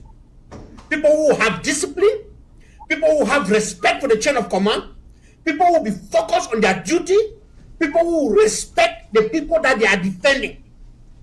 This is how we are going to make fine soldiers. We have the creed of the Ambazonia restoration forces, that every Ambazonia restoration force is supposed to recite that creed, because in that creed is built in the warrior's ethos that every Ambazonia fighter is supposed to have within them. We have the ground rules that have been established that every fighter who abides or commander who abides by this ground rule is going to be respecting the international laws on war laws. You know what they should do and what they should not do. That is our own order. Our what I can say. We have done everything to build fine soldiers, and yes, some countries have picked it up and they are going. But unfortunately, other countries are left behind. They are still coming slowly. This is what I want to say. If anybody is sitting down there and thinking that Ambazonia is going to fail, so they want to be like they're in the middle, so they will choose La Republic side, you are a loser. You are a loser. Those people, in my opinion, who are not contributing to support the Ambazonia struggle right now, the Restoration Council or the powers that be must make sure these people will pay more, not enough. Double is not enough for what they will pay, because a few people are sacrificing now to make sure we get a better country and a better future. Restoration fighters are sacrificing their life. Our civilians are dying every day. Properties are being destroyed. But there are people living comfortably, and even some people who, all right. Bishop John, it appears struggle have obtained visas and residence in foreign countries. They are there now.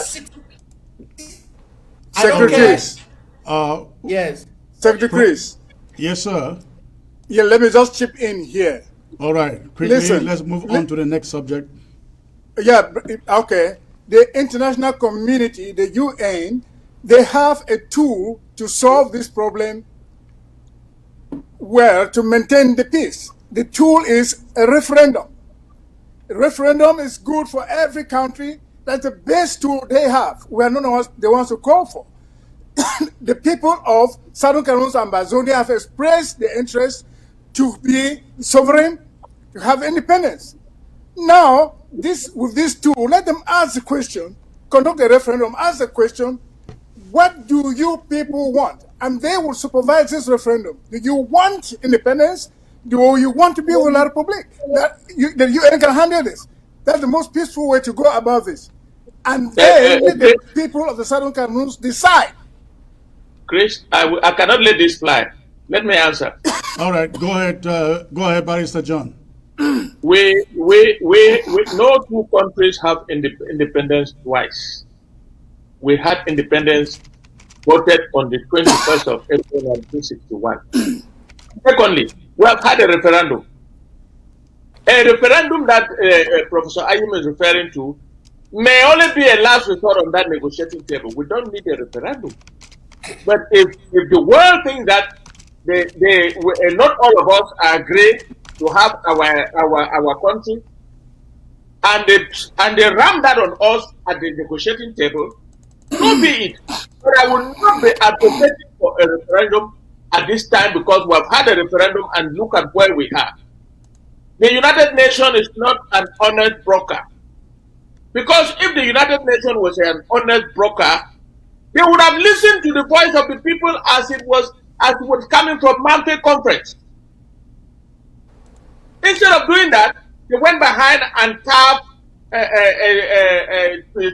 what they call two alternatives. Either you go into fire or you go into water.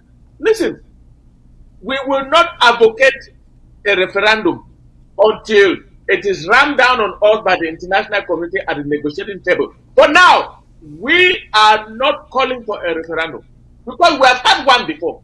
We have had one before, and we are an independent country. Why do we need a referendum?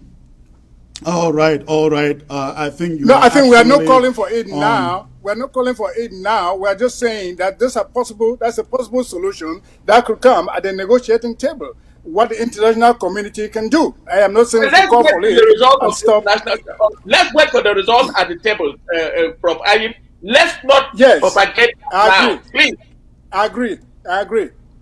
All right, gentlemen, it's getting a little bit heated there. I can see that.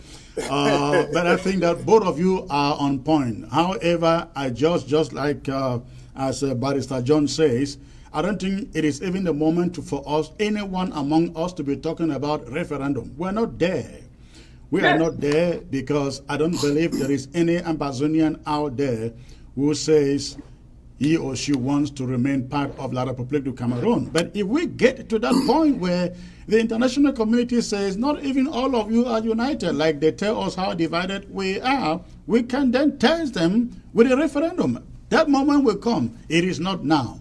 Thank you. Now, let us move to the next subject, gentlemen, and that has to do with the ghost towns. Yesterday, I put out an audio asking Ground Zero, letting Ground Zero to know this interim government hasn't called off ghost towns. And of course, we didn't.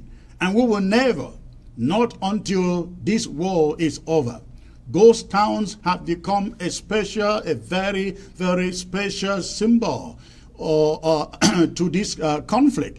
And we will never, ladies and gentlemen, Ground Zero, listen to me, we will never call off ghost towns. You wake up in the morning and you get a message or you see a leaflet flying on the streets and they are telling you that ghost towns have been called off, and it is not coming from your interim government. Know that it is coming from partners of La République du Cameroon. Now, the ghost town, the call off of ghost town that we have seen was called off by Ebenezer Akwanga. Ebenezer Akwanga, ladies and gentlemen, who is supposed to be a member of the ARC movement, the ARC that represents all of Ambazonia in negotiations with La République du Cameroon. Now, I am a member of ARC. I sit in ARC. We deliberate, we discuss what happened, what is going to be done in any given situation. We have discussed the idea, the problem of, they call it CBM, confidence building measures. We were told that La République du Cameroon requested that measure so they can rest assured that if they should sit on conference table and arrive at any decision with us, we are able to get it effectively implemented on ground zero. So, however, most of us in ARC, the interim government and a few other groups, we said the international community has said dialogue that gets into the root causes without preconditions. Again, dialogue that gets into the root causes of the conflict without any preconditions. And so we wondered why La République du Cameroon, in order to come to the negotiation table, would be demanding for some confidence building measures to test and see whether we have the ability to enforce any agreement reached on that negotiation table. And so the interim government and a few other groups said, no, we are not going to be part of that. Ebenezer Akwanga, at the weekend, he sat there, waited until the weekend was here. He sneaked out leaflets, printed in Ghana, sneaked them to Ground Zero. They were possibly distributed by the Cameroon military. Ladies and gentlemen, distributed by the Cameroon military. He sneaked them in from Ghana. And again, they were distributed by the Cameroon military, calling off ghost towns on Mondays. June the 14th, I think through June the 28th or 26th, one of those. He was trying to please La République du Cameroon. Now, I have seen many of you out there in the social media asking Ebenezer to be fired, sacked from ARC. I buy your point. I buy your point completely. Ebenezer is supposed to have been out of ARC a long time, since last year. Let me tell you what we do not know. Ebenezer has been meeting with French Cameroon government behind ARC since March of 2020. And it took them, it took a lot of pressure from ARC on Ebenezer to even accept that they met with La République du Cameroon, ECO, and a delegation, I think, 9 or 10 from Cameroon. They met in Accra, Ghana. They arrived at some at some resolutions, assignments that Ebenezer would carry out within ARC. And in that arrangement, in those resolutions, Ebenezer was supposed to bring some of the leaders, the major leader, of course, Dr. Sako and others, so they can meet secretly, privately, with La République du Cameroon. Ebenezer contacted Dr. Sako, and Dr. Sako said, no, I am not going to be having any private meeting with La République du Cameroon. We should meet at the negotiation table. I believe he also contacted other members in ARC, but they turned down that invitation. But Ebenezer continued to deal and negotiate with La République du Cameroon until now. Yesterday, over the weekend, he announced these ghost towns shutdown. Just so ye can prove, ladies and gentlemen, to La République du Cameroon, that the APLM, the SOCADEF, that the SOCADEF is able to enforce, and he essentially wants to present himself as a major power.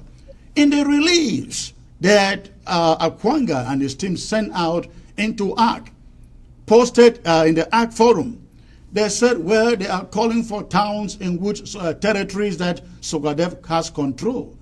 They are calling for Ambazonians to stay home on Monday and go to church and celebrate Memorial Day. How do you begin to celebrate Memorial Day, sir, when the war is still raging on? How can you do that? And which are those territories that SOCADEF controls? Where are they? In Ambazonia. You had a show to announce your ghost town shut down, and the only person commenting on your show was your wife. If you had troops occupying some territories on the ground, I mean, you have troops occupying territories on the ground, and you do not have supporters to support you on the social media, and only your family has to be commenting.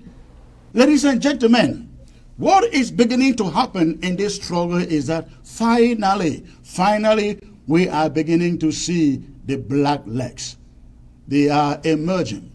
And again, I agree with those of you who say ARC ought to suspend Ebenezer from that movement, because apparently, personally, I will not sit in any meeting where Ebenezer is in there, because he is a black leg within us, furnishing La République du Cameroon with everything that we discuss in there. All right, let me get to my panelists. Bishop John, I will start with you, sir. I believe you heard me. That is what happened at the weekend. Ebenezer Akwanga put out a release, printed leaflets in Ghana, transported them to ground zero. Who distributed those flyers on the ground? Because I don't believe anybody who is an Ambazonian, a patriot, went out distributing those leaflets, knowing what La République du Cameroon army will do. Who do you think distributed those flyers on the ground? Okay. Sir Chris, I think that we still have a pocket of enablers in Ambazonia who will do anything for pay. People who have sold their soul and they don't care about our freedom. There are some people who are very ignorant, and they think that by serving La République or serving their personal interest is going to do any good to them. they end up losing their lives. You just said something about Ebenezer or Sukadev, APLM. I want to say something that you not say. Last year, I think it was last year or year before that, when Ebenezer went to Ghana and the plan had a meeting there with that, during that time they had that meeting with La Republic, he connived with certain members of the Donga Matum county, I think from the Ako local government, and some Ambazonia restoration fighters from the IG where I don't know how much they paid them, but they had to go to Ghana. We have the pictures. They had to go to Ghana to attend that meeting. And Ebenezer or the APLM people were saying that it is a joint effort, is the Ambazonia, is fighters from everywhere with their sister group, which they did not even contact the leadership of the interim government.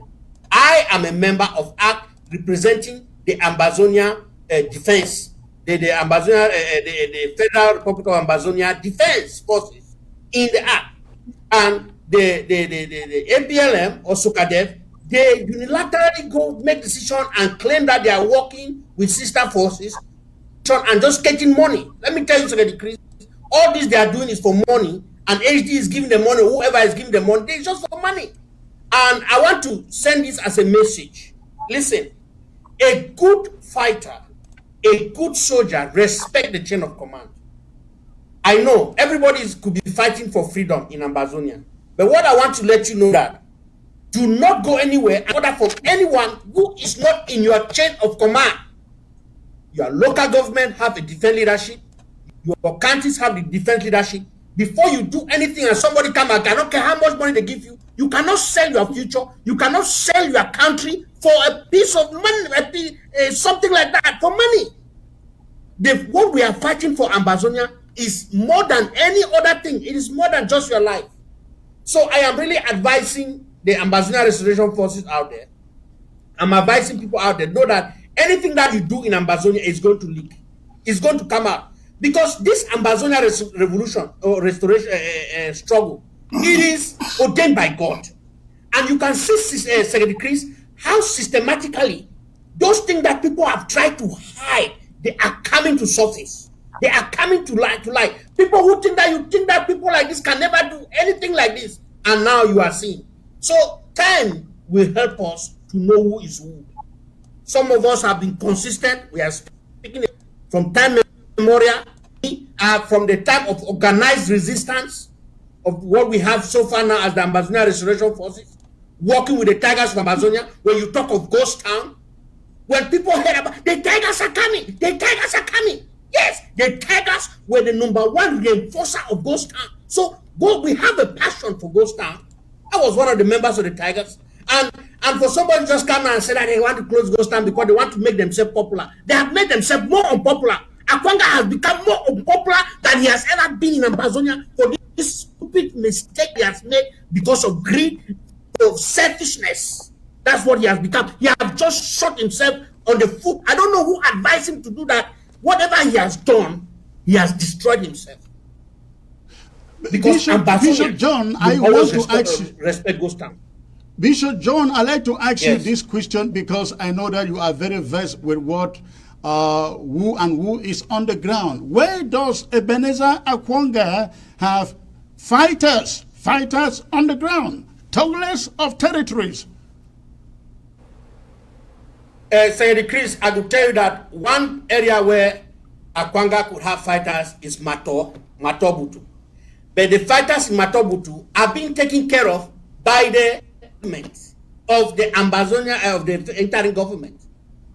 Akwanga had fighters sometime everywhere, but these fighters, because they are not being taken care of, some have just left and joined their local government. So right now, I have asked Akwanga representative in the act to tell me where they have their forces. Where do you have forces? They say it's top secret. What top secret? Tell me where we have forces in Ambazonia. I will tell you, the IG have forces in every county in Ambazonia. I will tell you the countries and the local government that don't have forces. Some countries we have forces in few local governments, and we don't have forces in all of the local government. I will tell you that what is that top secret? What is top secret about knowing which territory you control and where are they? When has Sokadev ever enforced anything? Now, when we give an order, the Sokadev fighters, the ones that are in Mato, they respond because they are being taken care of by the local governments. You know, they have been taken by the local government. So if you ask me that decrease, at one time they said this fighter in Muyenge was Sokadev. You can say you've heard some of the Udora that come. Opopo gets support from the IG, you know, but Opopo sometimes remains loyal. So that's what we can say, that Opopo is Sokadev. But if you go and really talk to Opopo, I don't know, you know. So the thing is that say that you have fighters is one thing, but taking care of this fighter is another thing. You see, the interim government of President Samuel Komesaku is so strategic that we think ahead. Let me tell you, there are things that we have not even revealed to even some people in this IG that the Defense Department has been working on long since. You know, our president is very strategic, and we have been thinking we need to do, and all these things we knew that taking care of our Ambazonia restoration forces is paramount. And that's why you see the draft, you see what we have been doing, this local government and these brigades and county, all these things that we are forming, is to make sure we take care of the Ambazonia restoration forces. That is the only sustainable way that we can stand, you know. But if you just come on TV and declare that you have forces and you are not taking care of that forces, you are not making sure they are abiding by the rules, and you allow those forces to be kidnapping people and to eat. They have to kidnap people to eat, you know, because that's the only way they can get money by force. So you come and say that you have forces. Where do they have forces and what are they doing? We are yet to find out, to know where he has forces. In fact, I'm waiting for the report to know where those ghost towns were respected in their controlled territory. I'm waiting for that report. Let them tell me where they are controlling that do not obey ghost town today. Let me thank you. Let me get to Barrister John. Barrister John, one thing that we see from Akwanga is the mention of Memorial Day. Memorial Day celebration is calling off Ghost Town for the celebration of a Memorial Day for our fallen. And on Monday, Ghost Town Day, everybody go to church and pray. My question is, since when did Ambazonians start going to church on Mondays? And how do you come talking about some Memorial Day when the war is still raging on? Yes, Chris. Apanka is making those who helped him, Ambazonians who helped him to have that spectacular escape, to be regretting today. He talks about a Memorial Day. It's a strategy for him to enforce the ghost town that he has declared against. And I don't know where people will go to church for Apanka. In which territory is he talking about? Which church holds on a Monday instead of Sunday? And which memorial service or Memorial Day during a war? Memorial Day is always celebrated after a war. Let me paint exactly. But you don't have to say, you know that this guy is very intelligent. He has fought this war for over 30 years and he knows what Memorial Day is. Come on. Let me paint Apanka. He's a veteran in this struggle, you know that. Apanka is a hungry man. He is very hungry. A man who lives in the United States without a regular job. A man who runs around the world begging for money. A man who can negotiate, he can sell his life to get money. He has negotiated a deal. He has a deal with the Republic of Cameroon. You better believe it. And he has been paid to make sure that ghost towns don't hold anymore. I have bad news for him. If he has been watching social media, there was ghost town everywhere in Ambazonia today. So Apanka will have to explain to La Republic of Cameroon how he was able to stop ghost town. Look, Apanka is a hungry man He has betrayed this cause not once, not twice. Can you believe that he's meeting with the intelligent chief of La Republic of Cameroon, whatever? He has been meeting with a lot of people. He has met people, La Republic people in Ghana several times. And each time he comes out with an envelope that him and his wife can take care of themselves. He has nobody in that his organization. It's only him and his wife. Let him show us one official of Tokadeb or APLN. No, I stand corrected. But Akwanka should be dismissed from ACT. I don't care. You people are talking about suspension. He's a permanent danger. He's a permanent danger in the ACT organization. He should be taken out immediately so that La Republic will get the message. Because I have a feeling that La Republic planted him in that act. Because Akwanka, the type of things that Akwanka has done since becoming a member of the act are unbelievable for this struggle. You treating with the enemy, you are eating from the enemy, you are meeting with the enemy alone and alone in hotels in Ghana. Why Ghana? Because he knows that he cannot be arrested in Ghana. He is a fugitive. He was serving a 20-year jail term in La Republic, and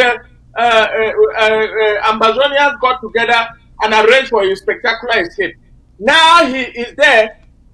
He's meeting with them and getting food. Look, this guy is a permanent danger in the act. I am joining my voice in those of the act. I'm not a member of act. I join my voice. Well, that really depends. That really depends if actually the act members would see it from the same standpoint as you do, which I doubt, Bishop John. You know what I'm talking about. Let me say something, Chris. Yeah. There are a lot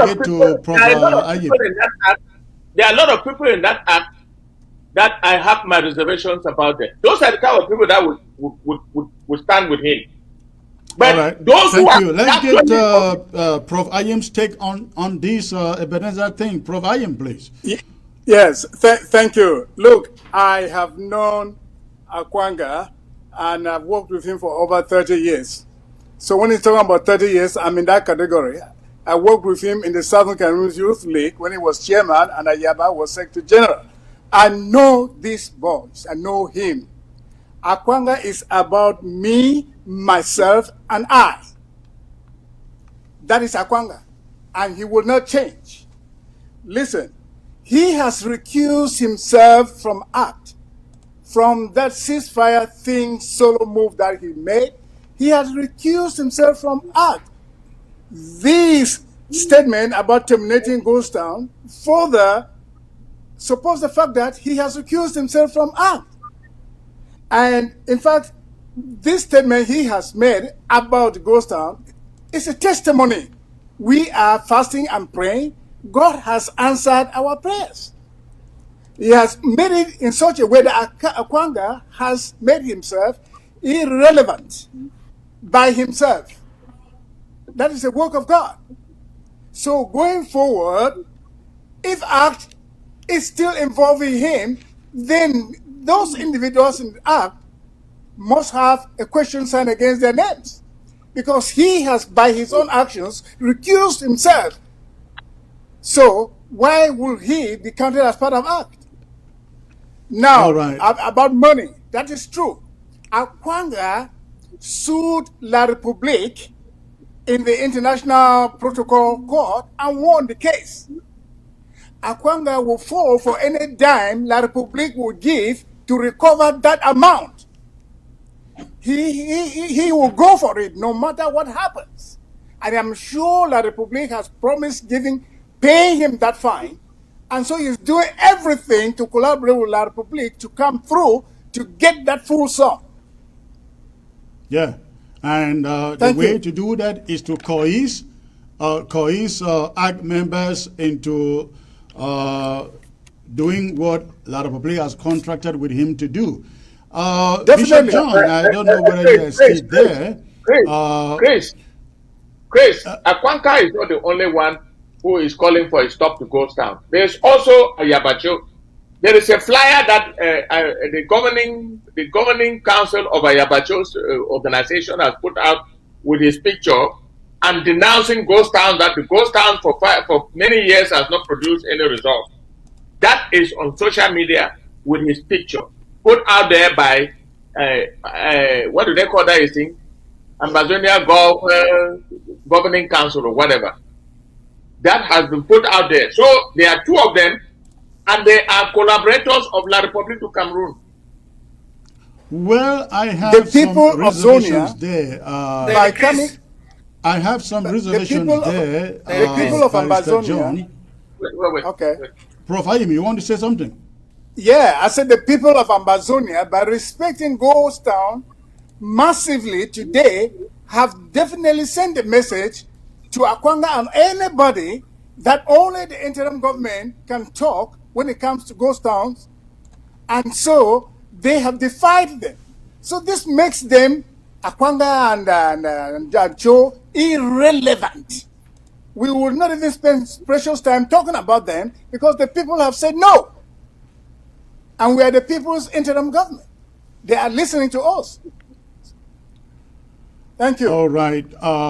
Again, I was about saying that as far as Ayabacho calling off ghost towns is concerned, I am not very sure. I cannot confirm that. However, there were messages out there to the effect that they did call off or join Ebenezer Akwanga to call off ghost towns. However, today, Ayaba issued a statement that he did not and would never call off ghost towns. Let's take him by his words. But what I am concerned with, Bishop John, is what is going on in the Guzang and Mogamo, where instead of going after La République du Cameroun, Ayaba's boys continue to attack either the residents or our own legitimate Ambazonian fighters in that community. Right now, as we speak, people have abandoned the Guzang market, no more residing in that market area. And I showed you the images here from Guzang. As you can see, this is Guzang here. And let's listen to what this guy is saying.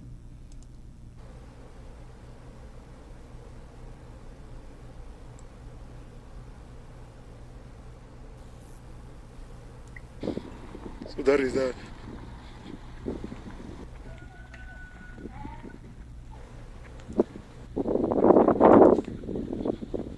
This is Guzang, you are seeing like this. This is Guzang market. Nobody lives in Guzang market. This market is made up of 22 villages. So they're not just punishing Guzang, but they're punishing the whole entire Mogamo, as you see. Look at the shop. People are only parking out, going out of Guzang. Where do you want the common man to go? Good morning. So you people should look at it and please inform us on what to do. Good morning. So you can see the shops, the shed, everything. You don't see anybody in Guzang. The whole place is locked. The shop now, people are now running closer to where they will see but the military. So that is that. People are running to where they would find the military for help. People are running to where they will find the military for help. Now, those are people in Batebo, in Guzang precisely, lamenting the situation the ADF of Cho Ayaba has put the community there. Bishop John, you are in the intelligence and security business in this interim government. Apparently, I would say, Momo and Mogamo in particular have refused to do anything in this situation And the ADF just continue to go after the indigenes, killing some, sending some packing, as we see in this video. What is it going to take for these people, Momo and Mogamo, to arrest this situation? Bishop John, please. Yes, Secretary Chris, please permit me and give me some time. Let me just try to say something, and maybe with some education. You know, us who are war fighters, some of us who are professional military people, when you take an oath to fight in the military, to become a military person, that oath is against all enemies of that country, foreign and domestic. We have the Ambazonia Restoration Fighters Oath of Service that every Ambazonia Restoration Force have to take. And even the defense leadership of the Ambazonia Restoration Forces, they have to take that oath. And that oath makes us to say that we have to fight against all enemies, foreign and domestic. But when a local government or a community decide that they are not going to attack certain enemies because those enemies are of the same tribe, or they are of the same clan, or from the same village, that's where we have problems. And the problem in Mogamo is because of this. Because some of the fighters in the ADF are from Mogamo. And most of the leadership is from Mogamo. So Mogamo, they made a decision that they will not fight their own. They are killing them. Look at the amount of losses that we have incurred or we have suffered in Mogamo because of ADF. And as these things happen in some other local governments as well.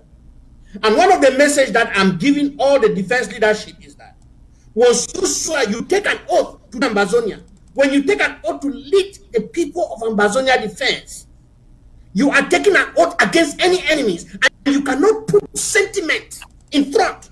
Sentiment in war fighting. If you are going to be fighting this war with sentiment, you are not fit to be a defense leadership, or you are not fit to be a fighter. Because a fighter, you obey and you do what is right for the country. And so any enemy, when I talk about enemy, I'm talking about enablers. Now, somebody should ask a question. Where is ADF fighting? Where is ADF fighting? All you hear is ADF fighting Ambazonia Restoration Forces. All you hear is ADF harassing civilians, harassing villages. All you hear is ADF collecting ransom. All you hear, they have weapons like this. Where they having that money to have weapons? What amount of money is the ADF supporters that are in the diaspora giving them?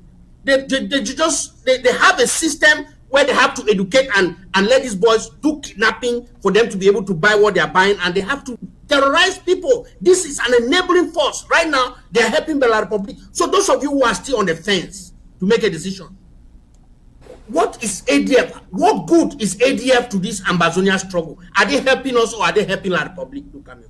You have to look at this and answer for yourself honestly. And I am telling those other local government who are harboring kidnappers like in Mancon and Bafut, some areas, these kidnappers have become enablers because they are in the Ambazonia community. Anybody who swore to defend Ambazonia and then turn again against the Ambazonia population, against the Ambazonia people, has become an enemy. I don't care how powerful, how strong you used to be, how big, you have turned against your own people. And if you don't stop, you are going to be taken care of. I told people that they should decommission them. I have said it again that they are going to neutralize commando. Nobody said anything. But when I went and I said that kidnappers should be decommissioned, you hear people were making noise. All enablers and thieves who are hiding in the diaspora and making our boys to be kidnapping people, they started running their mouth. You know, let me tell you, like we say, enough is enough. We will prosecute this struggle to the end, and we will do it rightly. Like the enemies, foreign and domestic. If you are an enemy to this struggle, I don't have no pity for you. Even if you are my family, even if you are my father or my brother, I don't have no pity for you. If I have to kill you, I will kill you. Because what has to win is this Ambazonia, this struggle. We have to have independence. Some of us will not be there to enjoy the independence. Maybe we might not be there. But the future of Ambazonia will be an Ambazonia future. It will not be that one that is determined by the Republic or determined by the international community. So what some of us are doing is a sacrifice. Some of us are sacrificing a lot to do this. And no, we will not allow people, because of service and because of pride, to come and destroy this revolution by turning the people against the genuine Ambazonia restoration forces. So I am calling on every local government and county, you better up your game against kidnappers. And family members, please, Ambazonian people, like Secretary Chris has said, if you see any kidnapper, you get any information, send it to Secretary Chris. He will get you to the right information and we will deal with them. God is giving us favor. We will be rooting them up one after another until Ambazonia is clean. We will have a genuine revolution. We will have a genuine country that we fight for honestly, fighting the enemy that is destroying or trying to hinder us from being who God has called us to be. That's what I can say. So ADF, let me tell you, Secretary Chris, one thing I have to add is that Ayaba could also be deceived, because when the Ambazonia restoration fighter carry out an action like in Pui, the ADF people will take a picture and they will send to Ayaba that they are the one who have done it. And he will be there saying that his fighters are doing something, and he will go and make false statement and claim those fights, which is done by the Ambazonia restoration forces. So that is what it is. Ambazonians, decide for yourself. You should draft, give the power, full power to the Ambazonia restoration forces, give the full power to our president, President Samuel Komesako. It's a blessing to us. Give the full power to this IG, the Federal Republic of Ambazonia. Let us do what we can do. The war we are fighting has a lot of dynamics. There's a lot of risk into it. There's a lot of things, but I just want you to commit and at one point, just decide that you are for this war no matter what it is. And stop putting sentiment and stop saying that this person did this or this person did this. Because of that, you are not going to draft that. You are not doing any good. You are instead killing yourself. So please, that's just what I can say. So far as ADF is concerned. Thank you. Let me get over to Prof. Ayim and Barrister John to give us their take on this briefly. Let's move to the last point and open the phone lines, please. Prof. Ayim, your turn.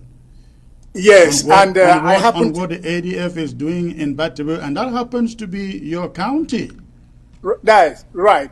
I happen to be from Momo, and I just want to tell the people that the situation in Mogamo is a situation that can only be handled by the county defense. And the county has held 2 general assemblies, and the county has made decisions, and the county is making plans to take care of that situation in Mogamo. We are calling on our Ambazonians to just give the county, Momo County, a little bit, and the ADF will be routed out of Mogamo. Before now, it was like a Mogamo claiming to be like a county within a county, and they couldn't handle this situation. So this problem has been solved, and Mogamo is cooperating with the Momo County and other 4 LGAs, and there's a county plan being hashed to take care of this, Secretary Chris. So don't lament too much. The situation is going to be taken care of by the Momo Defense new structure.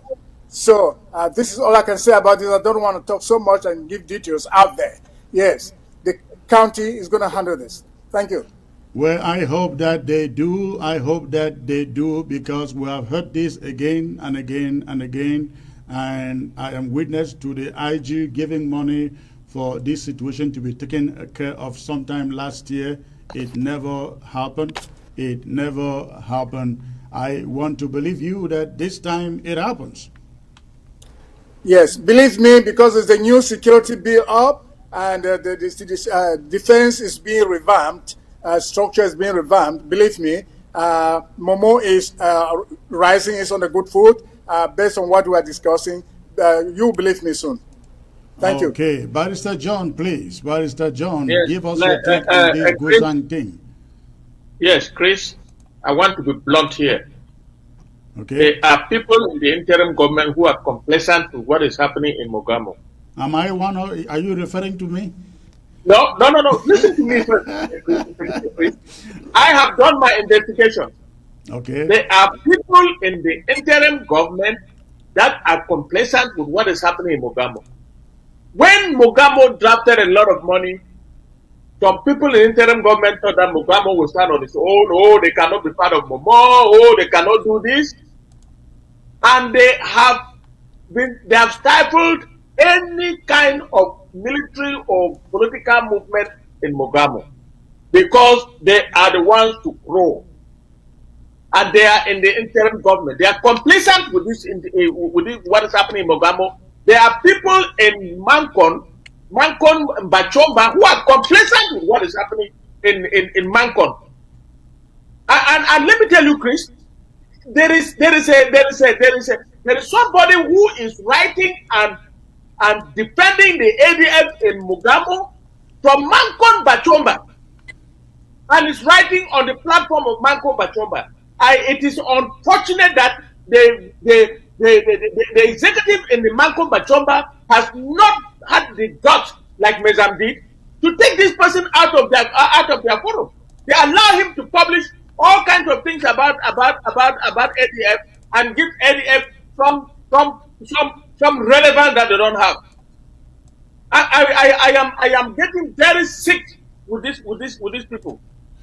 The kidnapping that we are talking about, that is in Quen, is coming from Mancon and going to Bafut, and with the complacence of some people who in the past claimed they were of the defense chiefs of Mancon Bachomba, and they caused that problem, and they are housing kidnappers in Tanka who are remnants of ADF, and they capture our people. They take ransom from our people. They torture them. They go to Quen and capture people, torture them and take money. And we have an executive in Mancon Bachomba. It's unfortunate. I will say it, and I will say it. Let the chickens come home. Barrister John, let me do a follow-up question to what you are saying. You are a member of the IOC that serves essentially as a discipline committee, and some of these reports have come to you. I mean, talking about Guzang and Mancon, the kidnappings and the attacks on civilian population in Guzang. Why hasn't your committee been able to really get into the bottom of this and lay the blame precisely where it is? As you mentioned, there are people in the interim government partly responsible. Yes, Chris, the IOC has done so much. The IOC has worked so hard to make sure that Mogamo joins the Momo County from the beginning. Because of people at the background in the interim government that are peddling this thing about Mogamo standing on its own. They have done everything to destroy a very big LGA like Mogamo, and ADF is coming in there because of the windows that are open in Mogamo. If they were with the county would not allow that to happen. But look at where they are now. We are now fighting fire. We are now fighting fire because of some people in the interim government. And everybody knows them. The IOC has done everything to resolve the conflict between the county of Momo and Mogamo. And it's not working, Chris. And the newly elected chairman is trying his best, but because he's been hemmed from both sides, he cannot walk. Mr. John, when you say they are in the interim government and everybody knows them, who is stopping who from calling them out, calling the names out? Look, Chris, I am telling you, and you can take it to the bank for all I care. There are people in the interim government that are peddling what is happening in Mogamo. They even deny that ADF is not in Mogamo. They even deny that some of our restoration forces were not arrested. It's on social media, and these people, we all know them. There is a group of people who call themselves who were managing Mogamo at the time of the draft. They call them the caretaker committee. They are at the origin of this whole mess, and they are affiliated to the interim government. They are cabinet members who are peddling this thing in Mogamo, and there is somebody in Mankon Bachomba that has been publishing on the Mankon Bachomba platform forum, taking sides with the ADF, and it's a Mankon man, and we know that the ADF remnants in Mankon who are kidnapping our people and taking ransom. Let's call a spade. And I have launched this. Let anybody challenge me. I'm used to fighting.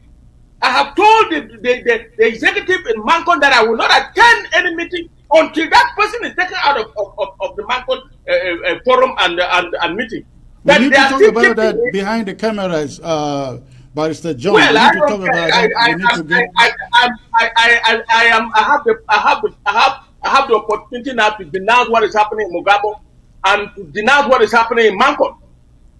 Yes, we will talk about that. We will talk about that behind the scenes, and so we can get onto it here. Let's, however, believe what Prof. Ayim has said here, that something is being done. The house is being put together in Momo. I hope so. I hope so. Because the interim government has put money in Mogamo. It didn't yield anything. Let's hope that it happens this time. That's exactly what I said before, because I know the interim government has put money into this thing since last year, and yet we still come here and talk about it, unfortunately. So let us believe, let us hope that it is taken care of right now.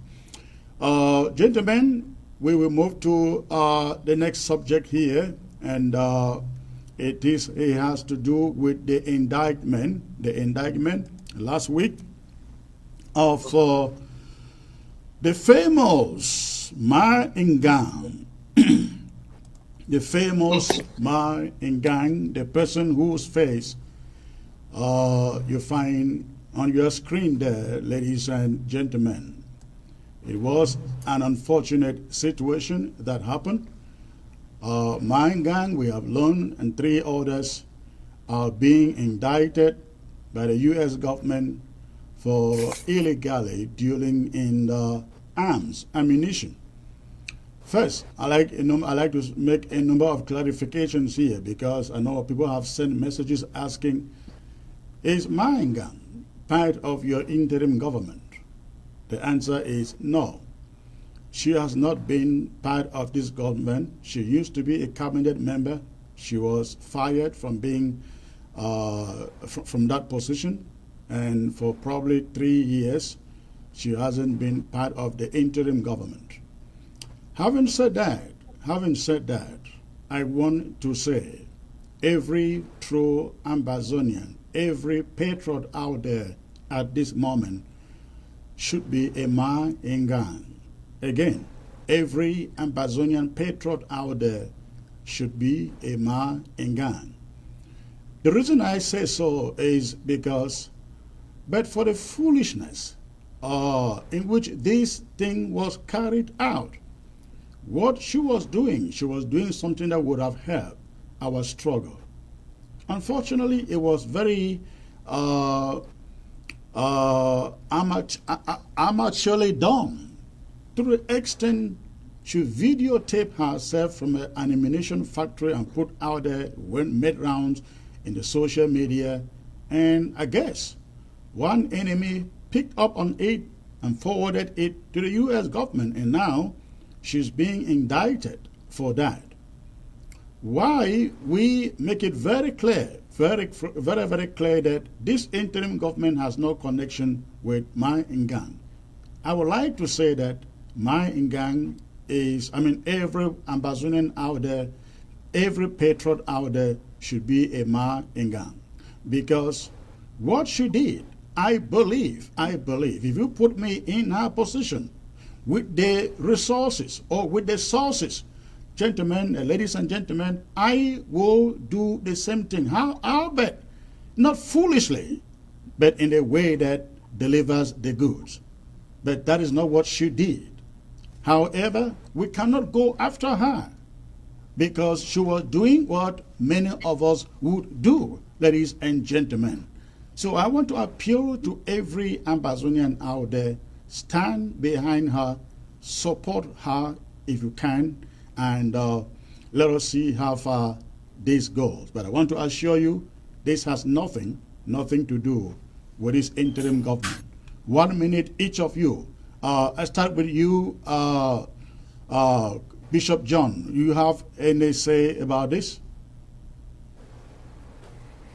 Yes, Secretary Chris. Yeah. I just want to say that it's unfortunate because, just like you said, if those things had got into Ambazonia, it would have been a plus. I know that no matter what side she might be in, no matter her dislike for our president or the IG, they were fighting La Republic. But unfortunately, those things never happened. But the education that I want to give is that when you are doing something and you are doing it out of envy, as if you are fighting or competing with a fellow Ambazonian, your chances of failing is high. When you have something like this, a good idea, don't push it out there. Just do it hiddenly, and do it for good. Don't put yourself ahead of it. Just let the glory go to God, or let the glory go to Ambazonia. I think that because of some other personal pleasures or something, that what resulted in being posted on social media, or somebody wanting to prove something, that led to those things being posted on social media, and that's resulted to that. But like you said, she was doing good for Ambazonia. You know, anybody who can help us bring some firepower into Ambazonia, take it. As long as they are fighting the enemy, not those who bring firepower to keep for themselves and to use it to terrorize our people to get money. You know, so that's where the problem is. So I agree with you. We need to start with Manga. She's a patriot, even though not of the same camp. Thank you. Prof. Ayim, please. Yes, I have known Mangang for long. We've attended conferences together. And when I saw that video, I was flabbergasted. My advice out there, please respect the laws of the country in which you're operating, and don't go about things foolishly. When you take a video, you expose yourself. It is what it is. So let's stand by her as well. She was for the cause and has always been for the cause. But it is what it is at this point. All right. Put her in prayers. Thank you. Barrister John, your take on this, sir. I take a different view. We are at the crossroads. We are at a situation where we cannot compromise anything. They are not. It's not only 3 people. There are about 13 people involved in this whole saga since 2018, and they have been investigated and they have been indicted. Some of them are pleading guilty and having plea bargaining. I want to sound an alarm that the interim government for now to stay as far as possible from these people, because we are at the crossroads of what is happening today. You cannot violate an American law, a federal law in the US, and expect to get out of it. I don't know how standing behind Mangang is going to happen. But I'm saying, if you look at the 13, we have a lot, some of the people who are our supporters. They may not be in the interim government, but they are our supporters. But I cannot classify them along with Mangang.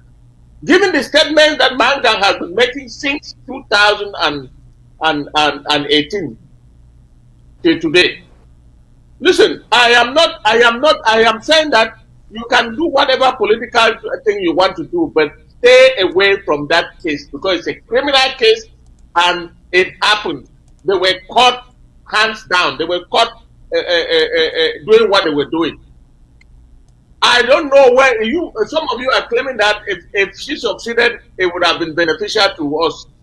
How do we know that when we have people like Ayabacho killing our people? Do you know whether those guns, those things could have been shipped to get to Ayabacho? I don't know.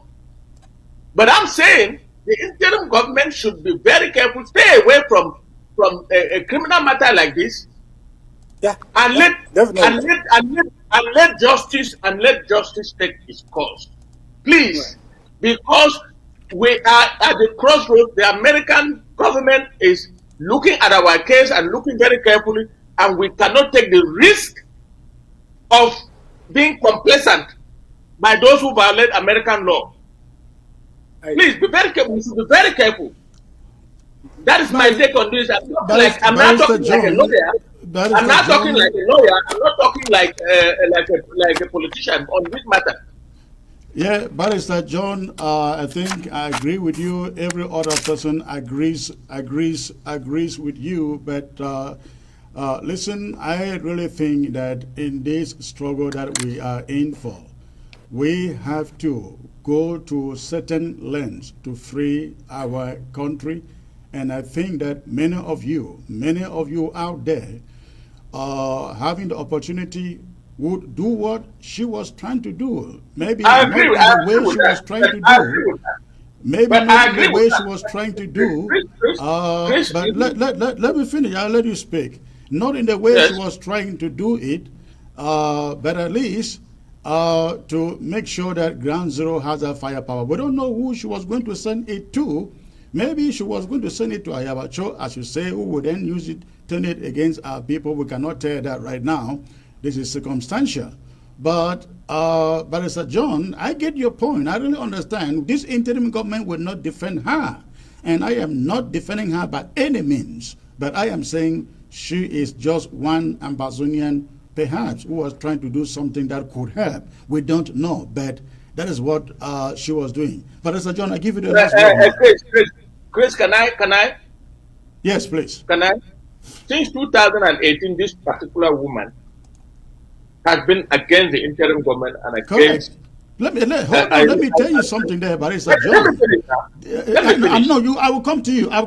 I want just to confirm what you are saying. She left the interim when she was fired from the interim government.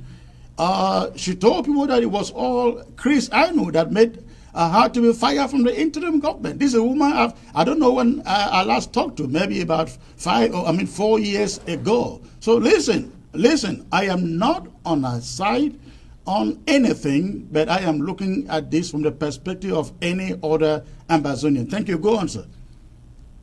Well, I was saying that since 2018, this woman has been against the interim government.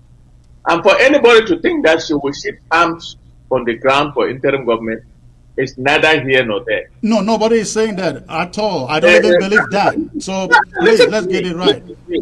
Listen to me. If I find out where Ayabacho is getting his arms, I'm going to attack it. Listen, because any arm that go down to our territory, it's a double sword. It can get into the hands of Atanganji boys. It can get into the hands of Ayabacho, and they will do harm to our people.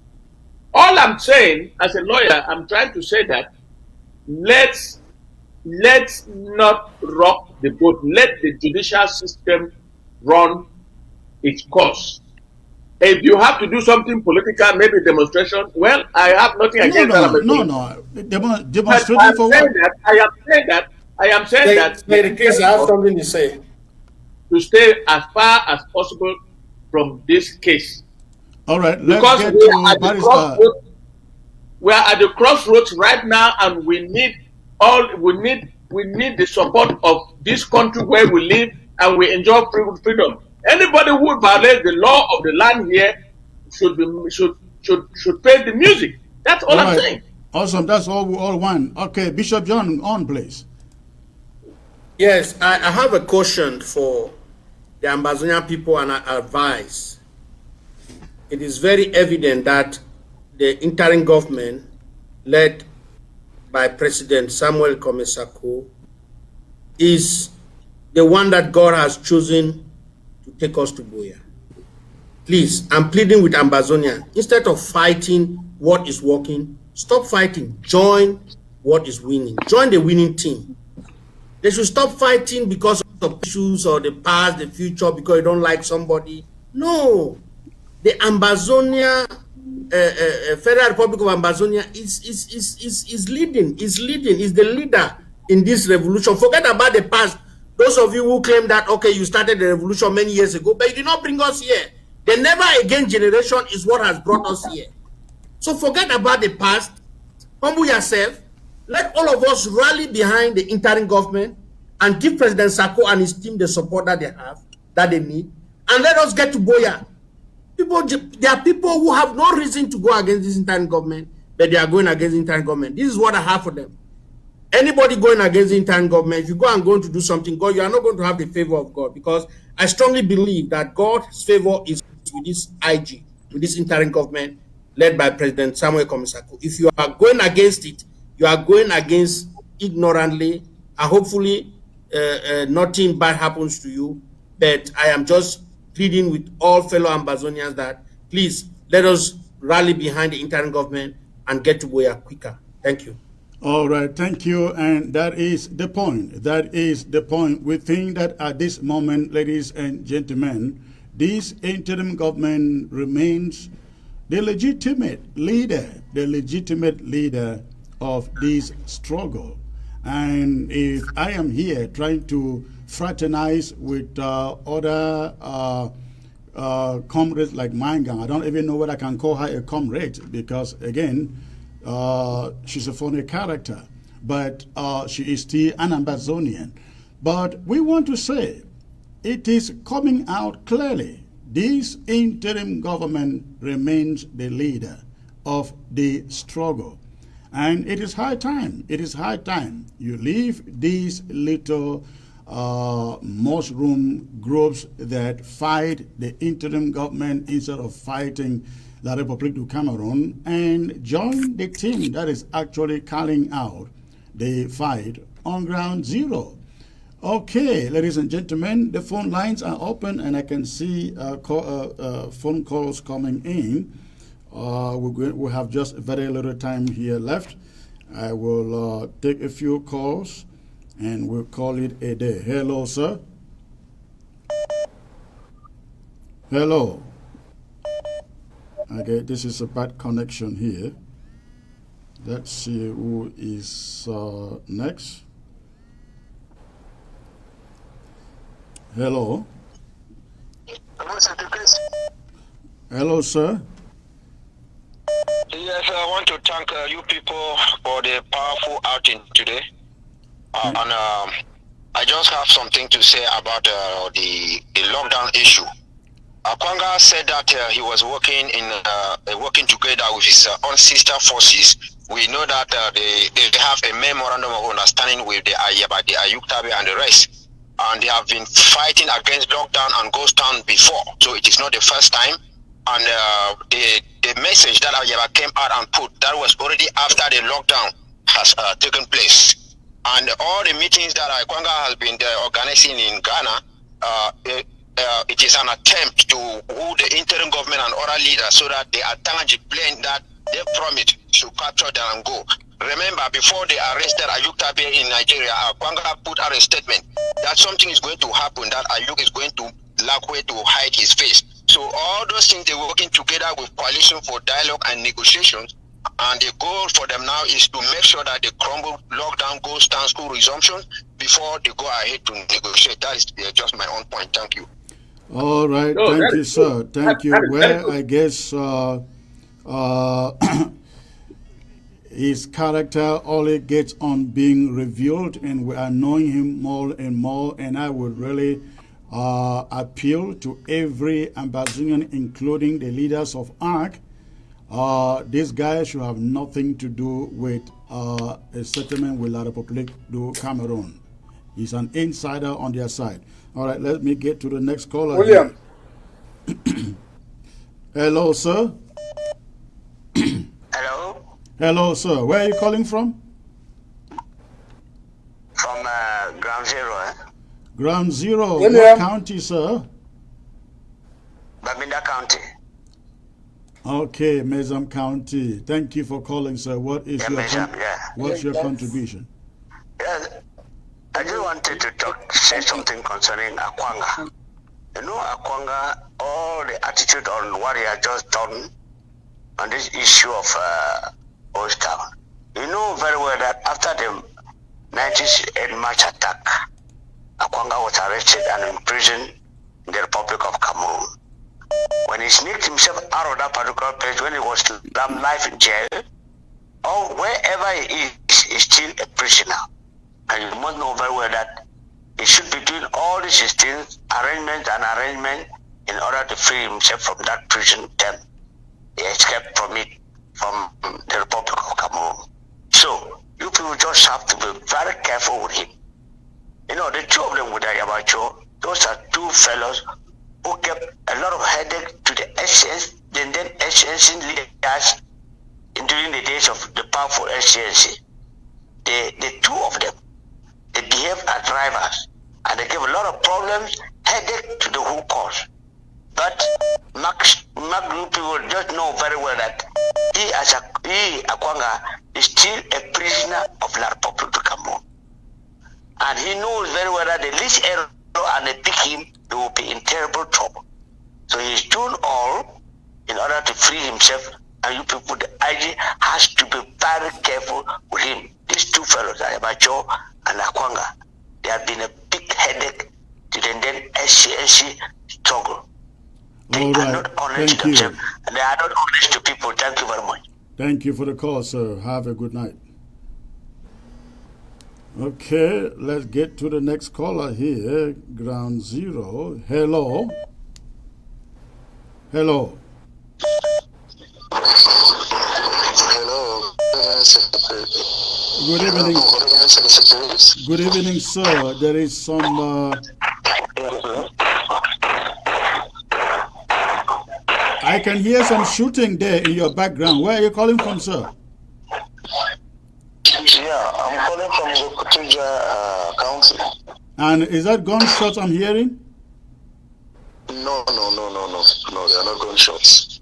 Okay, so what's your contribution? Yeah, let me first of all talk about Mangan's case. I think Barrister Fru Johnson is very, very correct. He's very, very correct. Now, I'm talking about Akwanga.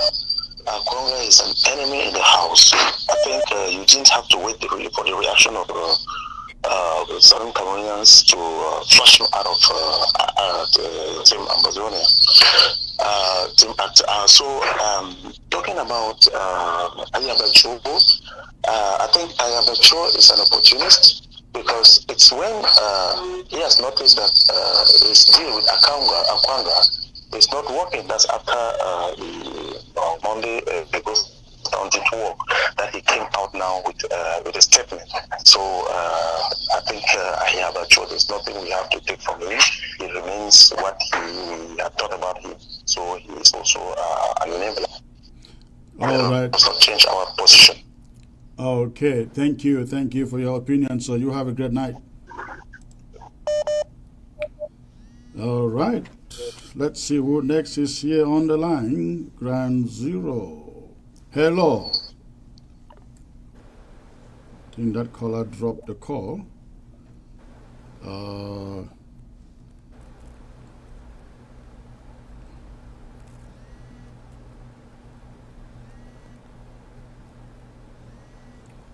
Okay, let's see who else is here. Hello. Hello. Hello. Hello. Yes, good evening. Good evening, Dr. Chris.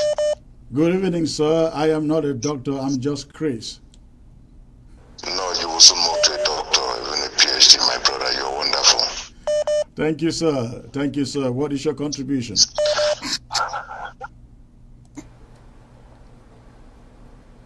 Hello. My country, please, when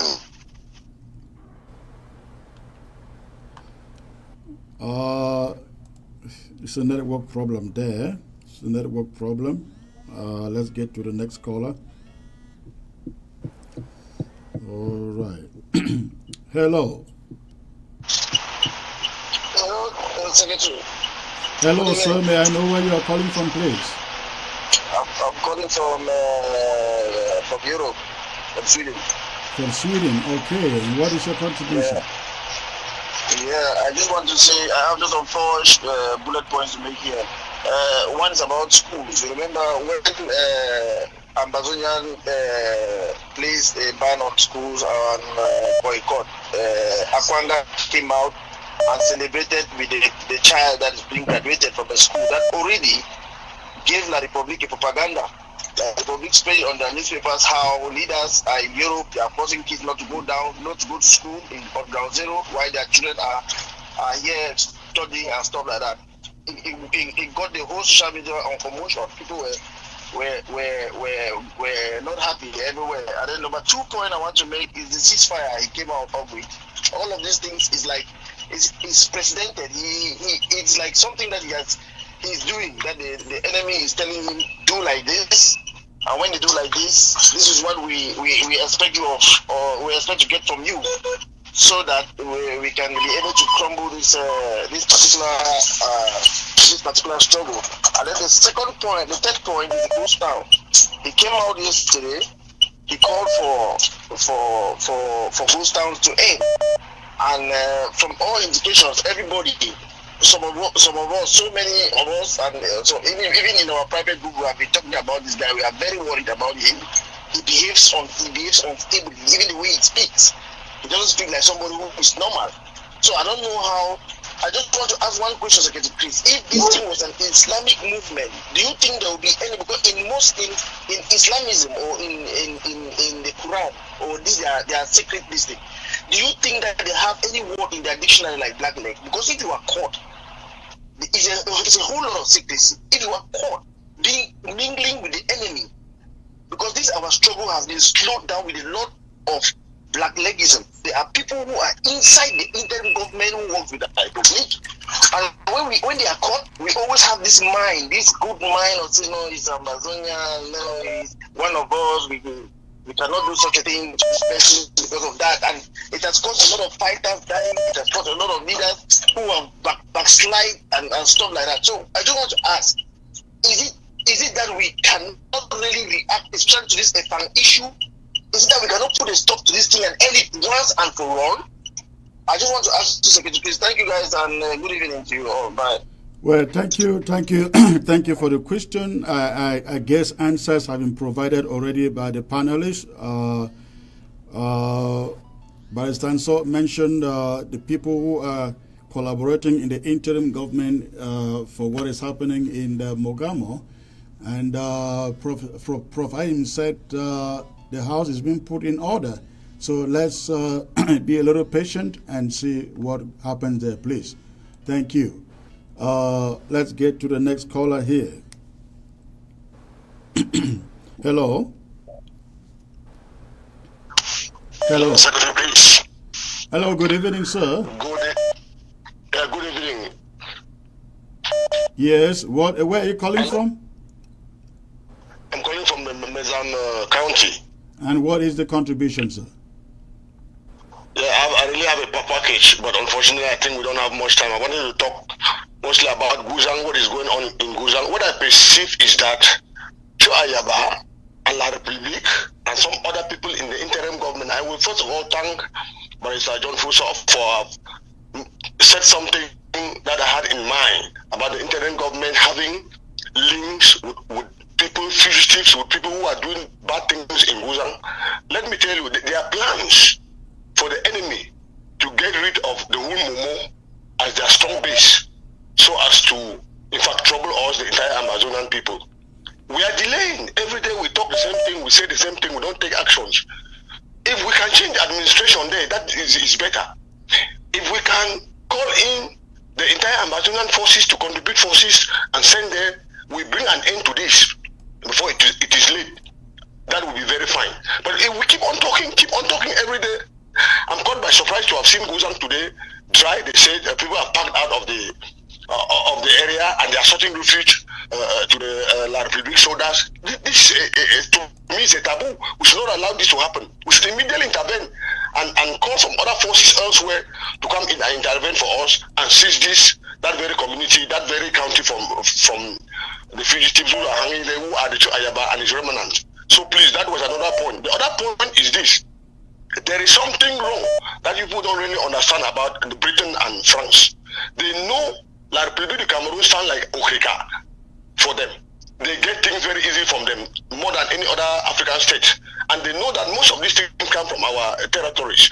So if they just allow us go, being too intelligent, being so wise, they will not be getting these things. So their purpose of dribbling us and doing what they are doing is simply because they want us to remain with La République du Cameroon, where they will easily be manipulating the government in Yaoundé to extort our resources. So that is just how you people should comprehend that. That is not something to really ignore it. That is just what is on the ground. So you people should be very conscious and understand that. All right. Thank you, sir. Thank you for your contribution. As far as Mogamo is concerned, I want to believe that the leaders, they hear you and they will follow the advice that is coming from here, both from you and Barrister John. Yes, Secretary Chris, there was something I wanted to add. Quickly, please. You were talking about Ebenezer Akwanka. Let me tell you, he's a hungry man as Barrister Fuso is really understanding these things just the way. I'm a senior fellow as him. He's understanding these things very, very well. He cares very less whether he goes, he takes a decision and he fails, but provided he has his money. So it's not more for the struggle. If you find them doing all those things, it's because they're stuck. They don't know where to go. They're poor. They don't have regular jobs, as our barrister said.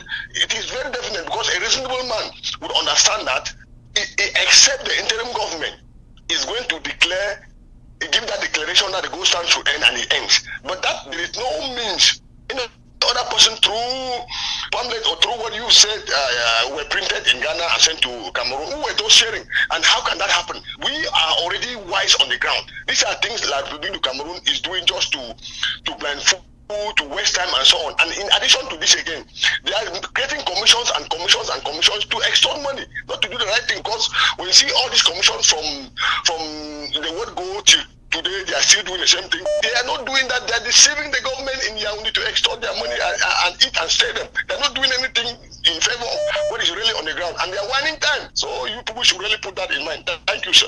All right. Thank you for the call. Good night, sir. Okay, let's see. Hello. Hello, Secretary Chris. Hello. Greetings to you and all the panelists. Thank you, sir. May I know where you are calling from, please? I'm calling from Minnesota. All right, and what is your contribution? Yeah, my contribution is that when we say that the interim government led by Dr. Samuel Sako is the one controlling the ground, controlling everything, as we all know. I am proposing that the ACT team that has been infiltrated so much by people like Panga, like people who don't speak the same language with the interim government, that ACT team should be dissolved. And the interim government giving the mandate to bring up another team, because the ACT team is infiltrated. Yeah, because once they will go there now, I think Barrister Fru was saying they will go there to discuss. Some people in the ACT team will be against certain decisions. So the interim government should take the power into his hands and dissolve the ACT team. That's my proposal. Thank you. Okay. I don't know whether anybody here in the panel want to make a comment there, but I am in the ACT team, so I really don't want to sit here and talk. I have to take it in there. But the caller, you can rest assured that we are going to do our best there to see that the house is sanitized. Barrister John. Yes, Chris. First of all, the caller is right. The ACT team has been infiltrated. There are people there that make statements that I begin to wonder where they are. I am not going to call names, but I think that there is a lot of purging that has to be done or I'm not proposing the disbanding of the active, no, but I'm saying that they should be purged, because we are fighting the war of our life. We want to establish our country, and we cannot afford to have a team that is supposed to be piloting that negotiating process infiltrated, either consciously or unconsciously.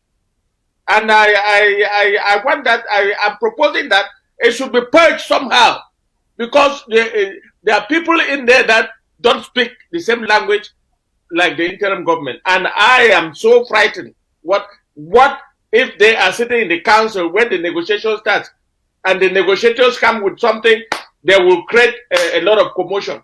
Let's be very careful. Let's be very, very careful. That is my take, Chris. Your microphone.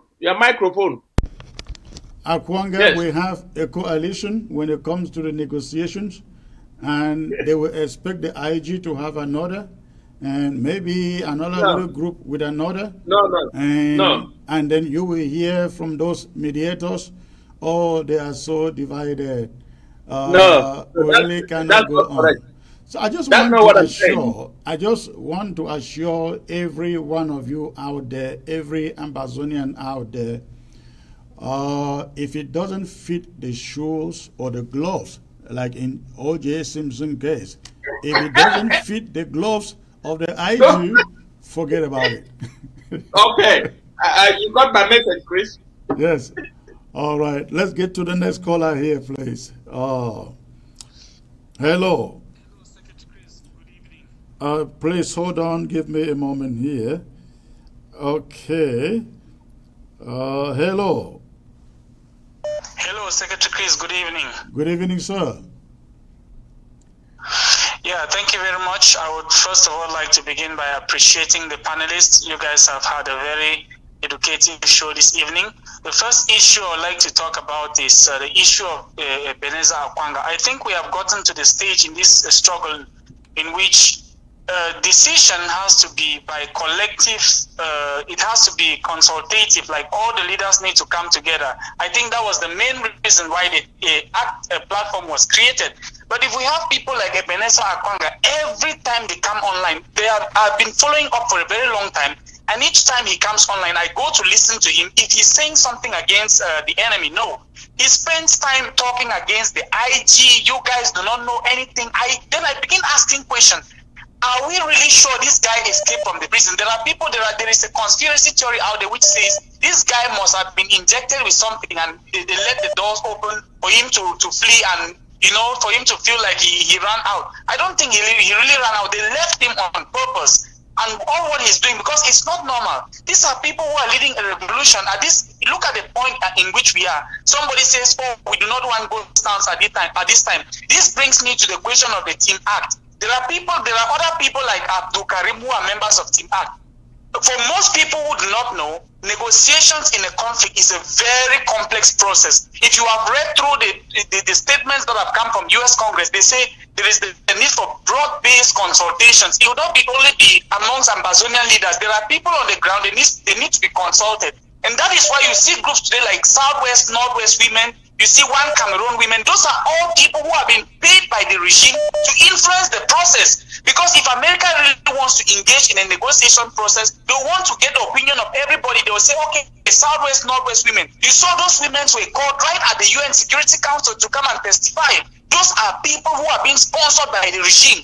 And that is why you guys have to be very cautious with this Team Act, because if you have individuals who do not have groups, but they are members of Team Act, they are likely to influence every decision-making process. We have to be very careful. Our people have suffered for a very long time, and we cannot, by the greed of some certain people, we get trapped at this moment in which I think this is the opportunity we have to fight and get out of this thing. So people like Ebenezer Akwanga, like some people have said, should be kicked out of Team Act. If there will be any negotiations in the Southern Cameroons, you'll be brought in by force. Have people like Ayabacho who said, no, he's not coming to the Swiss-led negotiations. Look at the actions that was taken by the State Department 2 days ago. When that negotiation will come, whether Ayabacho likes it or not, he will be brought to the table by force. We are talking today about visa restrictions. Are you sure Ayaba can ever step his feet into America again? He cannot, because he's one of those who have discredited the process. And America and the major world powers are still seated on the table. And one thing I'm very happy is the fact that the interim government remains committed to the Swiss process. And I encourage everybody to remain committed, but be very cautious with all those you have brought in. People like Ayoktabe Ayaba, on the last day they will be brought. If it means by force, we are not going to use force on them, but the international community will bring them by force, because if America tells Norway to bring him on the table, you'll be brought by force. Thank you very much. All right. Thank you. Let me Thank respond to that, Chris. Thank you. Let me respond to that. Let me respond to that. All right. Thank you for that point.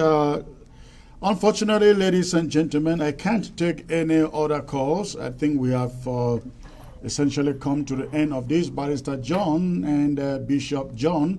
Let me give Bishop John at least an opportunity for the last word. 50 seconds, sir. Thank you very much, Secretary Chris. I want to thank all the Ambazonian Restoration Forces who are putting every effort to make sure we get to Boya. I really applaud your effort and the sacrifices that you are making on the ground. I just want to encourage you that you should not get tired. All what we are saying here, without you doing what you are doing, all what we are saying here is useless. You see all this talk about negotiation coming to the table.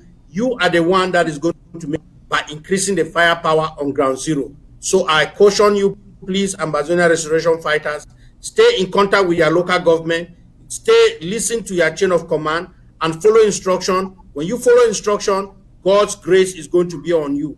But when you take matters into your hands, the God's grace is not going to be on you. So you are serving your country, you are not serving yourself, you are our heroes. Heroes do not live for themselves, heroes live for others. But I want to assure you, this interim government, the Department of Self-Defense and Security, is doing everything possible to make sure it is going to enter into the books that everyone who served in the Ambazonia Restoration Forces, whether you are alive or whether you are not, your family will benefit, you will benefit when that day comes. When independence comes, you will be the first to be recognized and to be hailed in Ambazonia, because what you are doing, we cannot pay you for it. Thank you. Thank you. Thank you, Bishop John. Barrister John, please. Yes, I want to answer that caller very quickly. That nobody will force anybody in the negotiating team of Ambazonia. Nobody, not even the international community. If they try to do that, that is the end of that negotiation. I want to thank you, Chris, and thank the Ambazonian people for giving us an opportunity to air our views on the struggle. And I want to join my good friend Bishop John for an eloquent last word to our restoration forces. And I say that without them, we are nothing. I thank them for what they are doing. The young people have changed the course of this revolution. Anybody who claims that he has been here for 30 years, it doesn't make sense, because you can be 30 years of doing nothing. But this generation has put its life on the line for all of us, and we must respect them, and we must give them all the tools they need to prosecute this war to the logical end. Thank you very much, Chris. Thank you, Barrister John and Bishop John. Prof. Ayim left a while ago. Early. And I want to believe we'll have you back here again. You have great night, sirs. All right, ladies and gentlemen, I would say that is all that I have for you today. Please, I have a very, very special presentation to bring to you in the course of the week. I don't know when yet, maybe Wednesday, maybe Friday, but it is going to be quite an informative and educative presentation. It is not going to be one of these kind of broadcasts. It's just going to be a presentation. So that will come up again either Wednesday or Friday. You will have the information. I want to thank you for tuning in, joining us live. For those of you on Ground Zero, please continue to stand until we get to Boya. All of the diaspora, Ground Zero is looking forward to your draft. so that they can keep the war going. And I want to assure you, we will get there, we will arrive there victoriously. Good night, and may God bless all of you out there.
You need a financial instrument that provides a hedge against inflation, 100% guarantees that you will not lose your money, has tax-free growth and distribution, the ability to take an interest-free loan, avoids probate, provides creditor protection, guarantees your family that your income will be replaced should you die, helps you protect yourself financially against chronic, critical, and terminal illness, and of course allows you to take money anytime for any reason at any age without a tax penalty. You need only as little as $50 to invest per month.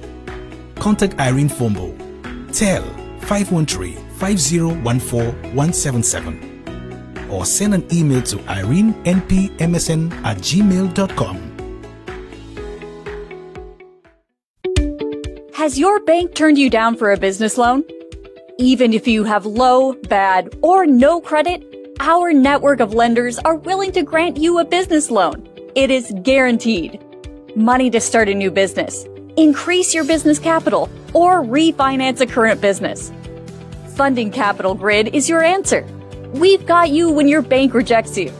We will offer you from $10,000 to $100 million in secured and unsecured loans. We will clean your credit within the shortest possible time. We also finance all property types: multifamily, office, retail, owner-occupied, self-storage, hotels, industrial, and medical. We will also finance equipment like tow trucks, office furniture, dump trucks, cargo trucks, and Caterpillars. Contact us now at office 800-966-1193.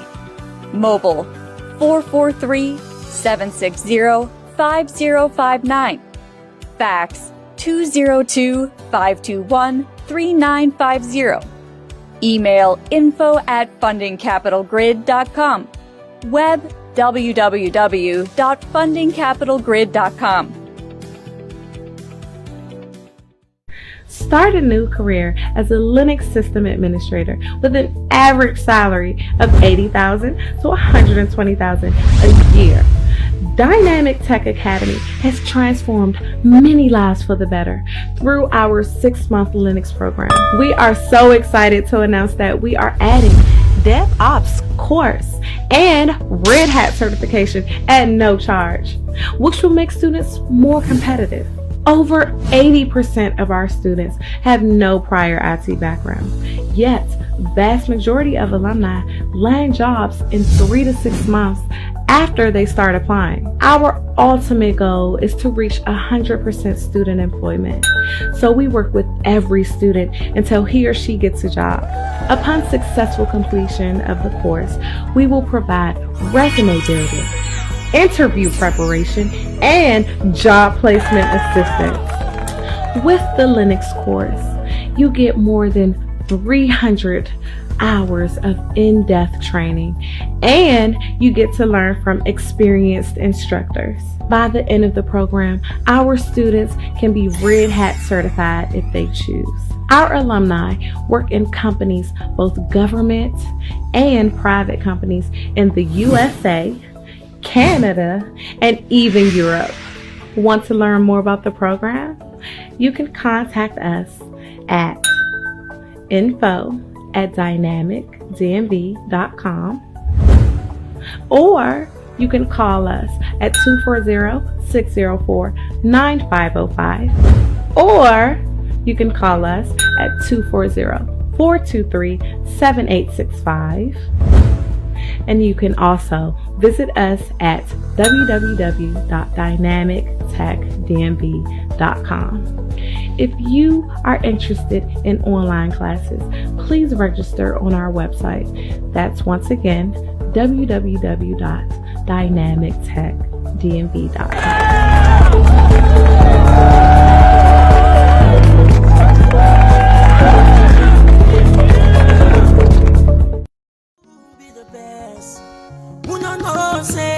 You be one mama, one mama, oh, oh, oh. Come on, come on, come on, let's do it now. My baby,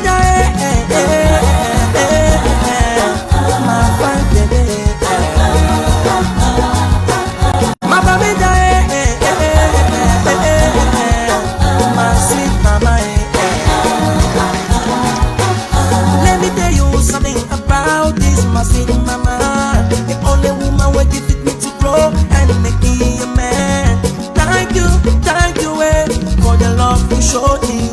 Without you, Mama Medai, I know for the existing. Thank you, Mama Medai. Thank you, my homeland. God bless you, my mama. For the strength you say for your children.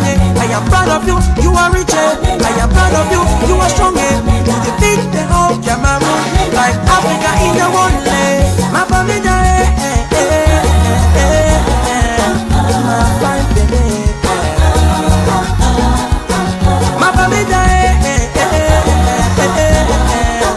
My sweet mama. Some people say you too small to change the country. Others say you're not big good for making things work. That's just a name in this country. People them they shiver. The way we are picking them, they also people them they wonder. Thank you, Mama Medai. Thank you, my homeland. God bless you, my mama. For the strength you say for your children. I am proud of you, you are rich. I am proud of you, you are strong. You defeat the whole Cameroon, like Africa in the one day. Mama Medai, my fine baby. Mama Medai, my sweet mama. My brothers and sisters all over the world, whatever you do, always think about your home. It's a place where you will come back some days. Let's clean it up, let's build it up. Thank you, Mama Medai. Thank you, my homeland. God bless you, my mama. For the strength you say for your children. I am proud of you, you are rich. I am proud of you, you are strong. You defeat the whole Cameroon, like Africa in the one day. Mama Medai, my fine baby. Mama Medai, my sweet mama. All the hard-working sons and daughters of this great northwest region of Cameroon, I want you to stand up and dance, because the time has come when we have to put our heads and hands together in order to build this our lovely and only region.